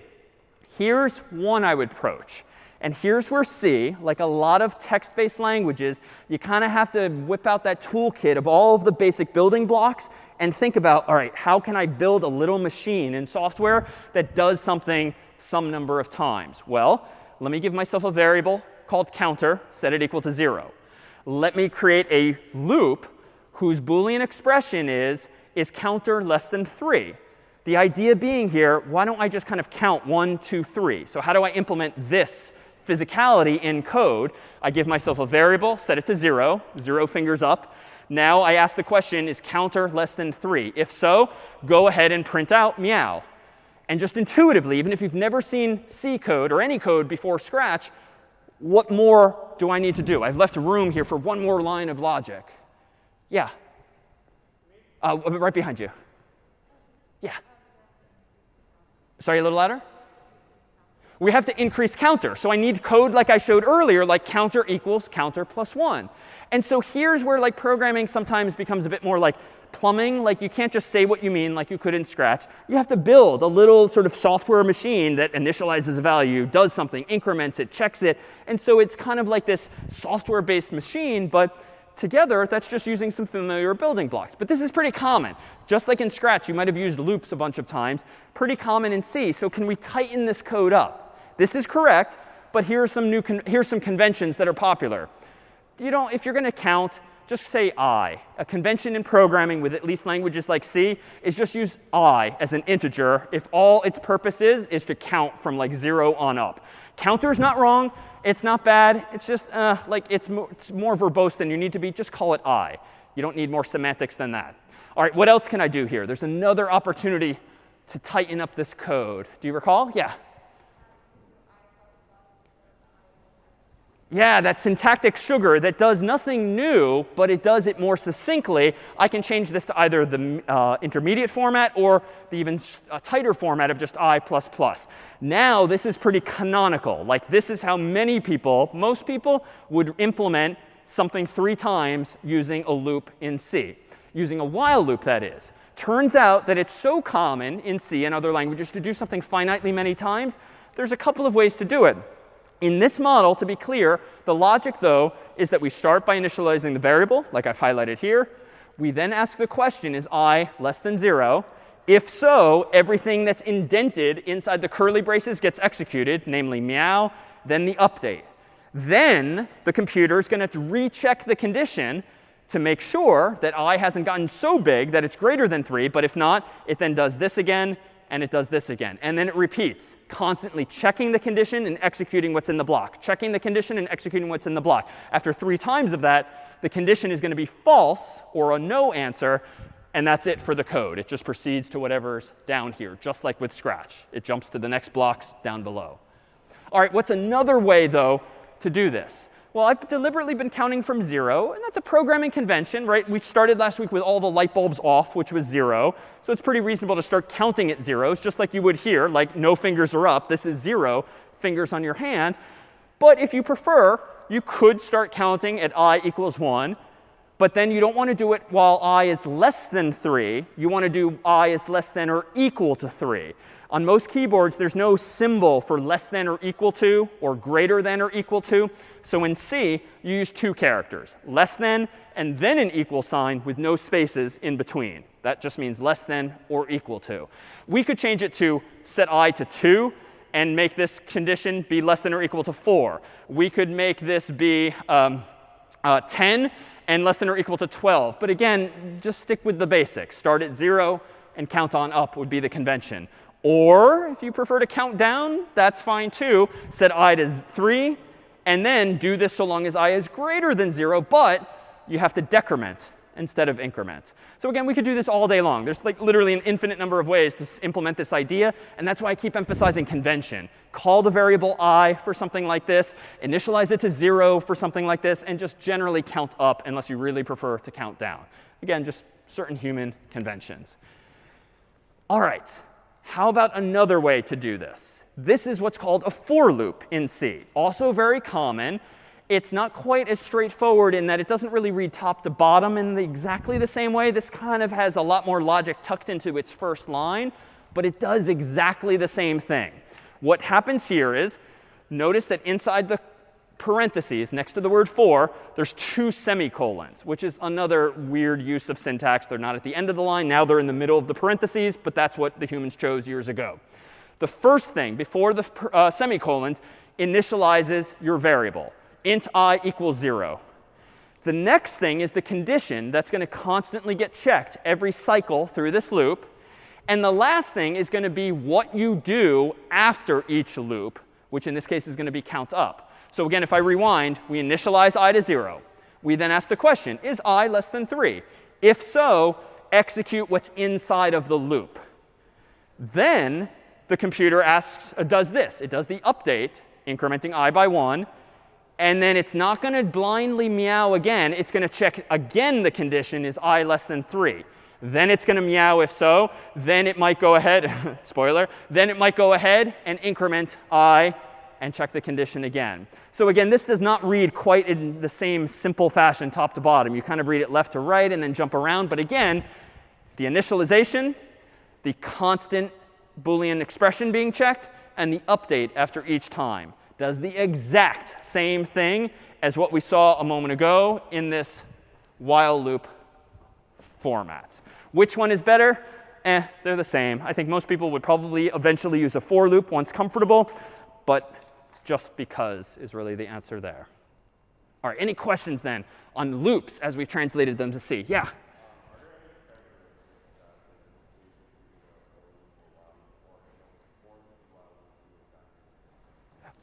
For loop and while loop can both be used to do exactly the same thing. There are subtle differences with issues of scope, which we'll discuss before long, where when you create a variable in a for loop, Notice that it was, again, inside of those parentheses, which technically means it's only going to exist in these 4 lines of code. By contrast, with the while loop, I declared my variable outside of the loop. That variable is going to continue to exist elsewhere in my program. So that's one of the minor differences there. Good question. But you'll see some others over time. All right, so we claim then that it's better in some form to do this with loops. So let's actually jump back to the code. Let me go ahead and now re-implement meowing with a for loop, for instance. So how about for int I gets 0, I less than 3, whoops, I less than 3, I plus plus. Then inside my curly braces, let me go ahead and print out with printf, meow with a new line and a semicolon. So I did it pretty quickly just because I've long acquired the muscle memory. But if I now make meow, no errors there, run /meow, and I see meow, meow, meow. Well, let's do now what we did last week, which was to begin to make our own custom functions, if you will, by using our own in C. So here's where the syntax gets a little funky, but we'll explain over time what each of these keywords is doing. If I want to create a function called meow, because the authors of C did not create a function called meow decades ago, I need to give it a name, like meow. I need to specify if it takes any inputs. For now, I'm going to say no. And I'm going to explicitly say no by writing this special word void. It's also necessary when implementing a function in C, which was not necessary in Scratch, to specify what its return type is. But for now, I'm just going to say that meow is the name of the function. It takes no inputs, and that's what the void in parentheses means. And it does not return anything like ask did, or like Getstring, or getInt does. Meow's purpose in life is just to have side effects, visual side effects by printing something on the screen. So what is meow going to do? I'm going to have it quite simply say printf quote unquote meow \n. And now, just like in Scratch, I can now just call a brand new function called meow. And here's where, too, if you really don't like the curly braces, technically speaking, you can get rid of them when there's only 1 line of code inside your loop. But again, stylistically, I would encourage you to preserve them to make super clear to yourself and others what it is that's going on. Let me go ahead and save this and do make meow. Whoops. Darn. All right, what did I do? Something stupid. Yeah, so 0 does not belong there. I meant to hit parenthesis. So let me rerun make meow. OK, fixed. My mistake. All right, it's still working OK. But recall what I did in Scratch, kind of out of sight, out of mind. And just to make a point, let me just kind of highlight this and move it way down in the file. Because again, like now that meow exists, it's an abstraction. I just know a meow function exists. I want to be able to use it. So let me scroll back up. My main function is the same. Let me go ahead and make meow again. And now, just by moving that function, I've created all these lines of errors. And let's look at the first. Again, the rule of thumb here, it's a little small, but it says meow.c in bold, which is the name of the file where the bug is. 5 is the line number, and 20 is the character. So line number is enough alone. Let's see. What did... Oh, that's interesting. For int I. Oh, this is what happens when I scrolled up too far. Sorry, this is the error we're now looking at. Line 7. I was looking at the old error message from earlier before I fixed the 0. Meow C, line 7. All right. Apparently, C does not know what the meow function is. Implicit declaration of function meow is invalid in C99. Well, what does that mean? Declaration of function means your creation of a function. Like I'm declaring that meow exists, but I haven't apparently defined it yet. And then C99 is the version of C from the year 1999, which we generally use here. It's one of the more recent versions. So why is that the case? Can you infer from the mere fact that I just moved meow to the bottom of the file, which was fine in Scratch, but now is bad? Why is that? Yeah, C is just kind of old school. It reads your code top to bottom. And if it does not know what meow is when you first try to use it, it just freaks out and prints out these error messages. So the solution is quite simply, don't do that. Just leave it where it was. But you could imagine this getting a little annoying over time, if only because main is by name the main part of your program. And honestly, it would just be nice, honestly, if main were always at the top of your code. because if you want to understand what a file is doing, it makes sense to just read it top to bottom.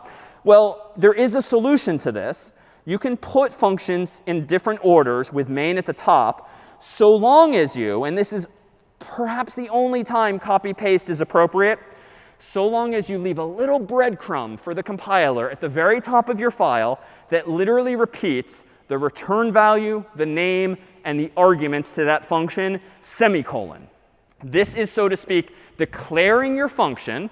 And the real fancy way is this is a prototype. It's like, what is this thing going to look like? But the semicolon means I'm not going to deal with this yet. I'm going to actually define the function or implement it down below here. This is kind of a stupid detail. More recent languages get rid of this need. You can put your functions in any order.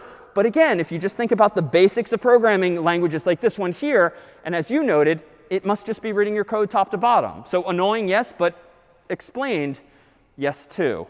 So let me go ahead and make meow once more time. /meow, still working OK. And let me make one final enhancement to this meow program here. Let me go ahead now and say something like this. Let me go ahead and say, all right, wouldn't it be nice if my meow function could do something for me some number of times? So suppose I want to do this. This meow function at the moment is going to meow 3 times. But suppose I want to meow n times, where n is just some number provided by the user. Well, just like in Scratch, custom functions can take inputs. I just presently am saying void. But if I change this to int n, thereby telling the compiler, hey, meow still doesn't return something, but it does take something as input. It takes an integer, and I want to call it n. So this is another way of declaring a variable, but a way of declaring a variable that gets handed into as input the function. So now if I tighten up main here, now I can actually do something really cool, just like in Scratch, which is this. If I now look at this code, let me zoom in here. Now my main program is really well written in the sense that it just says what it does, meow 3 times. This works, though, because I define meow is now taking an input, an integer called n, and then using n in my now familiar for loop. There's one change. You might have caught my one mistake. I also have to remind myself up here to make that change too. Again, this is one of the only redundancies or copy paste that's sort of reasonable. But there I have now a better version. So let me go ahead and rerun this. Make meow, /meow, voila. So again, no change in correctness. But now, again, we're sort of modularizing our code. And heck, what you could do now, and this is just a tease of a feature down the road, those header files we talked about early, those libraries, this is the kind of modularization we're talking about. We, the staff, wrote a function called getString, getInt, and so forth. We put it in a file called CS50.c, and we put little breadcrumbs, specifically these things called prototypes, in CS50.h. So that when you all, as aspiring programmers, include CS50.h, you are sort of secretly telling the compiler at the very top of your code what the menu of available functions is. Why? Because in CS50.h is lines like these. Obviously not for meow, but for getString, getInt, and so forth. And in standardIO.h is the same lines of code for things like printf. So that's all that's going on there. It's just a way of telling the computer in advance what functions to expect. Or any questions then on these here? Any questions here? All right, let's, yeah.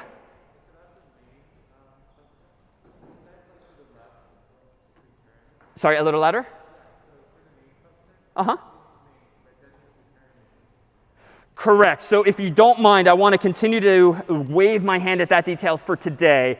Indeed, int main void is a little weird because, like, what would the input to main be? We have no mechanism for providing input yet. And what does it mean for main to return anything? Like, who is it returning to?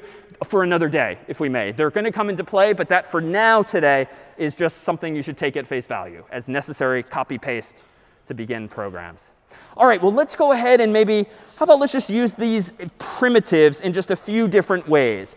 Why don't we go ahead and do something like this? How about here? How about little game of yesteryear, Super Mario Brothers. And in the original Super Mario Brothers, and in bunches of variants in, so you have like these side-scrolling worlds that look like this, where there's some coins in the sky hidden behind these question marks. So let's just use this as a visual to consider how, in C, could I start to make something semi-graphical? Like not actual colors or fanciness. That feels like too much too soon. Just something like printing out some question marks.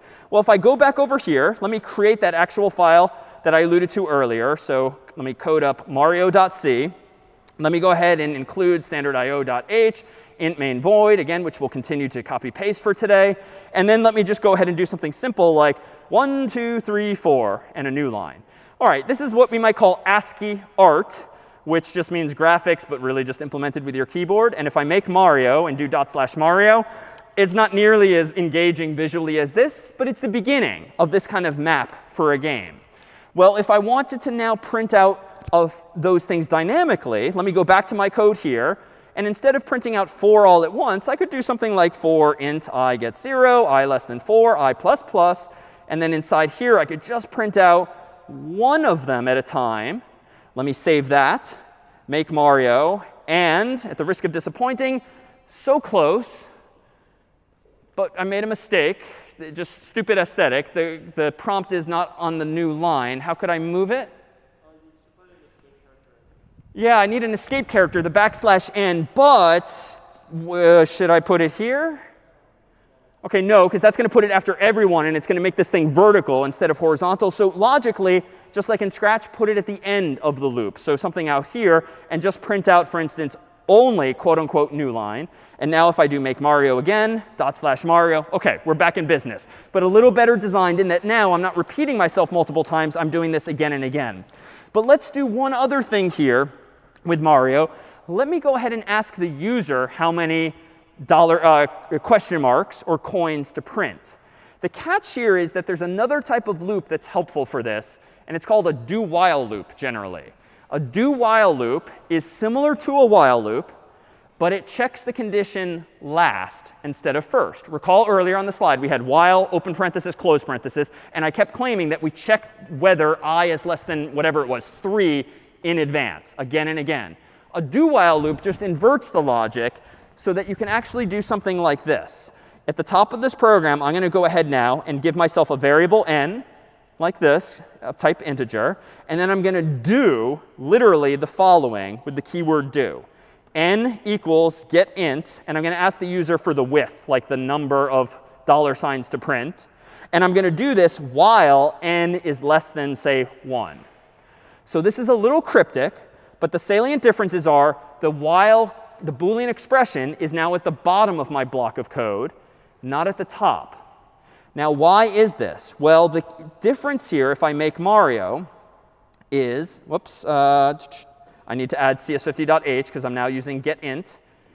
If I now compile this version of Mario and do /Mario, a do-while loop is helpful when you want to do something no matter what first and then check some condition or some Boolean expression to see if maybe, in this case, the user cooperated. It would make no sense if the user typed in, say, 0, because like there's no work to be done. It'd be really weird if they said -100, because that makes no sense logically.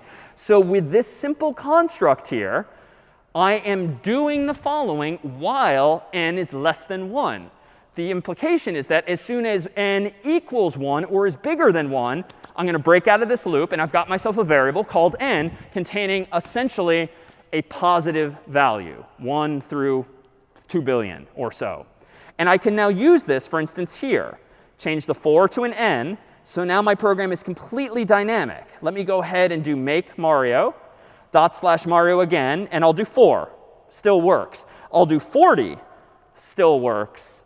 And the difference here with the do while is if something like this involves getting user input, well, there's no question to ask. Like the user hasn't given you anything yet. So you have to do something first, then check, and break out of the loop if the human has, for instance, cooperated in this case.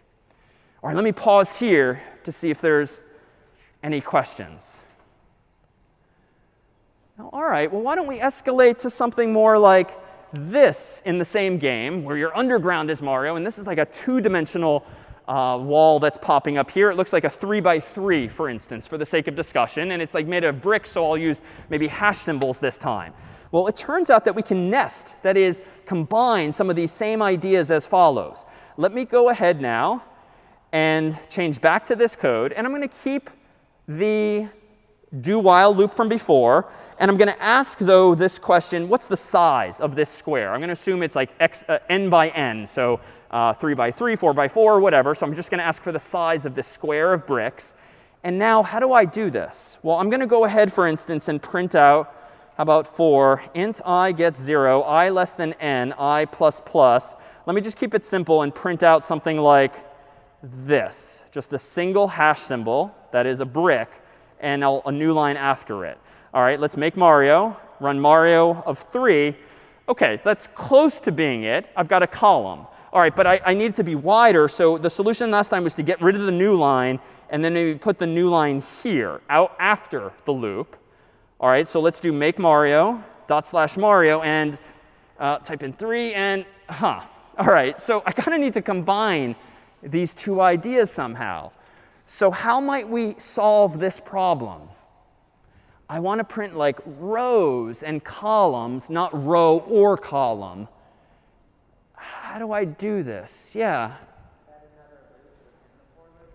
Yeah, add another loop in the for loop, right? If you use one loop conceptually to kind of count the rows from top to bottom, and then within each row, you then sort of typewriter style, old school typewriter, do like character, character, character, character horizontally, I think we could do exactly what we want to achieve here. So how about this? Let me get rid of this line and get rid of this line for now. And let me just give myself another loop on the inside. And since I'm already using I, another reasonable convention here would be to say something like j. So j also gets 0. J is less than n. J plus plus. And now, what's going to happen? Let me go ahead and print out just one of these things at a time. And let me save and write. Let me run this. Let me see how close we are. Make Mario 3. OK, 3. That's clearly wrong, but I see 9 things there on the screen. So we're close. What's the one fix I need now to sort of move the old school typewriter head down to the next row when appropriate? What do you think? Yeah, I need one of these \n's, and probably, let me add some comments now to help everyone visualize what I've done. For each row, for each column, how about print a brick, just to kind of explain the logic. And so I add that because now, move to next row, I could do something like this with a \n. So here's where the comments, really my pseudocode, actually kind of illuminates the situation a bit. Let me go ahead and recompile Mario, /Mario 3. Now we're talking. It's not a perfect square just because these hash symbols are a little taller than they are wide, but that's just a font detail here. Now I've done something that's quite more akin to something like this. All right, so let me pause here and see if there are any questions. Again, the code's getting a little more complicated, but we're just building like more complicated programs like in Scratch with like familiar puzzle pieces, some variables, some loops, some conditionals. It's all the same as before. Yeah? Can you multiply strings in C? No. But ask that same question again in a few weeks when we get to Python, and the answer will be yes. Other questions? Yeah? Sure? Yes. Correct. In C, you must specify the return type, the name of the function, and the inputs or arguments to the function in that order. And if none of them are applicable, you write the word void. So same question as earlier. Let me kick that can a week or so, and we'll come back to that, and we'll see why. But for now, just take on faith that you need to do that with main, because main is a little special, similar to the when green flag is clicked. It, too, was a little special as well. Yeah?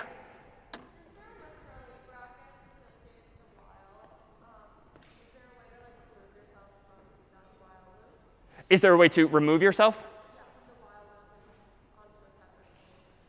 What do you mean by remove yourself from the loop? Yes, if you want to get out of a loop early, you could do this. So let me answer this question this way. An alternative to a do while loop would be to do something like this. How about while true? So do the following forever. Let me go ahead and get an int from the user for the size of this thing. If n is greater than 0, that is a positive integer, then go ahead and use a new keyword called break. This is identical to what we just did. It's just a little longer. It's like a couple extra lines. A lot of them are blank. And so it's just an alternative. But a do while does the same thing, but a little tighter, if that's an answer to your question. All right, so let's now introduce, finally, a sequence of problems that I've kind of been brushing under the rug, though we did see a little bit of evidence of this earlier when we tried to add 2 billion and 2 billion, and it overflowed the number of bits in an int, so to speak. Let me go ahead and code up a program called calculator again. But I'm going to go ahead now and change us to floats. So I'm going to change x to a float, and I'm going to use getFloat. And a float, again, is just a floating point value, which is a fancy way of saying a real number with a decimal point in it. And down here, I'm going to go ahead and use %f for float. And I'm going to go ahead now and do one more thing. Instead of addition, I want to do something fancier like division. So divide x by y. And I'm going to give myself another third float called z, as we did at the beginning of today. And I'm going to print out z instead of x and y explicitly. So I'm going to go ahead now and do make calculator, /calculator. And let's do something like, 2/3. 2 divided by 3 is 0.66667. So that's what you would rather expect. Let me run it again. 1/10. All right, so 0.1 and a bunch of zeros. That, too, is what you would rather expect. But now let me get a little curious. It turns out that in C, you can modify the behavior of these format codes a little bit. By default, you get like 6 or so digits. Suppose that you want to get exactly 2 digits. You can more succinctly say 0.2 before the f and after the %. And this is the kind of thing that's hard to remember, but you Google it and you find that, OK, format code for floats uses 0.2 to do 2 decimal points. So let me do make calculator again. /calculator. How about 2/3? 0.67. So it handles the display of significant digits for us here. And now let me go ahead and do 1/10 and 0.10. So it's adhering to that. Well, maybe I really want a lot of precision, right? I've got a really powerful computer. Let me see 50 numbers after the decimal point. That's a lot of significant digits. Let me remake the calculator. Whoops, typo. Let me remake the calculator. Not Mario, calculator. And how about 2/3 again? Well, that's interesting. Pretty sure it's supposed to be like a 0.6 with like a line over it, right, in grade school math. All right, well, maybe that's just a bug. How about 1/10? OK, that's really getting funky. So what's going on? It seems that my program can not only not do addition very well. We eventually hit problems in the billions. We can't even do very precise numbers here. What's going on? Thoughts on why this program, too, is breaking? The code itself is sort of correct. It's just not quite what we want it to be. Any thoughts here? No? Well, it's kind of the same. Oh, yeah, go ahead. Oh, you're pointing in direction here. Yes, in back, sorry.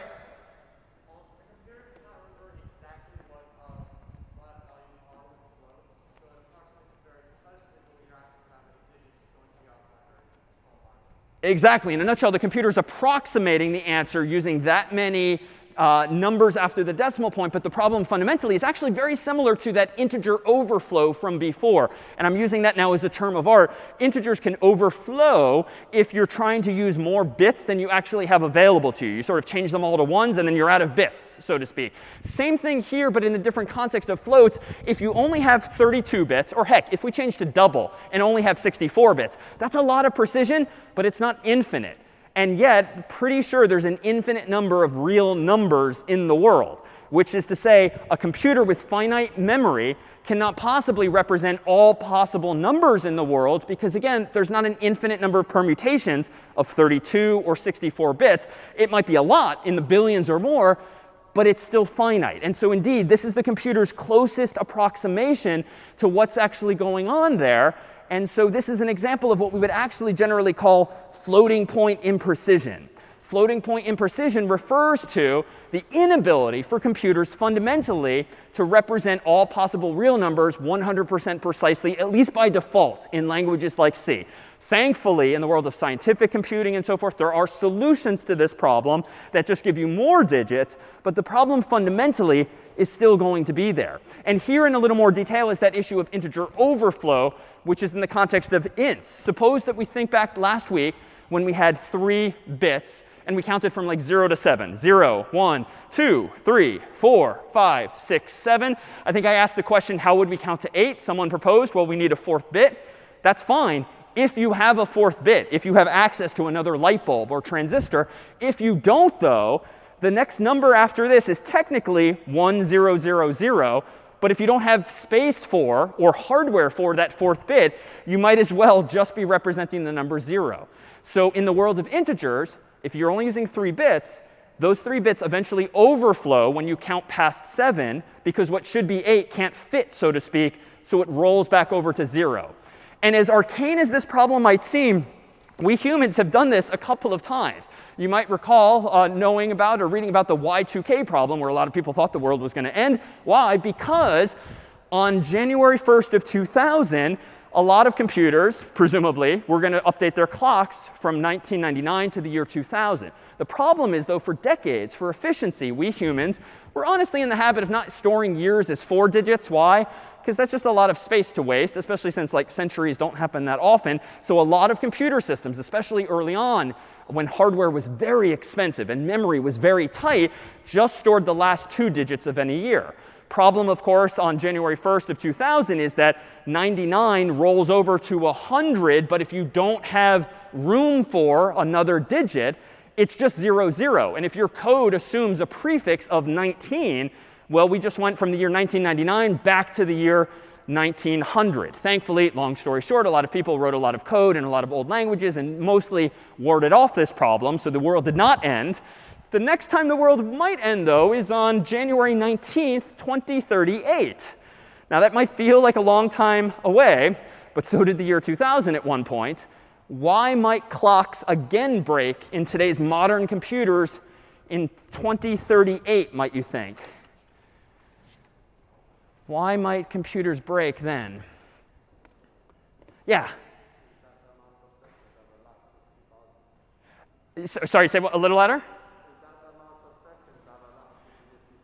Indeed. So this refers to some number of seconds. So it turns out that the way computers generally keep track of time is they count the total number of seconds since the epoch, which is defined as January 1st, 1970. Why? It was just a good year to sort of start counting at when computers really came onto the scene.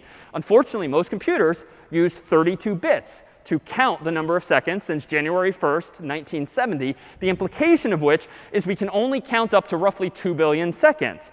2 billion seconds is going to happen in 2038, at which point that integer 2, all 32 ones are going to roll over, overflow, if you will, to 32 zeros, or actually, sorry, 31 ones are going to roll over as follows. That number 2 billion, which is the max, because if you're representing positive and negative numbers, recall that you can only count as high as positive 2 billion or negative 2 billion, looks like this. This is roughly the number 2 billion in binary. It's all ones with 1 0 way over here. If I count 1 second past that 2 billion number, give or take, that means like, all right, I add 1, I carry the 1. It's just like 9s becoming zeros in decimal.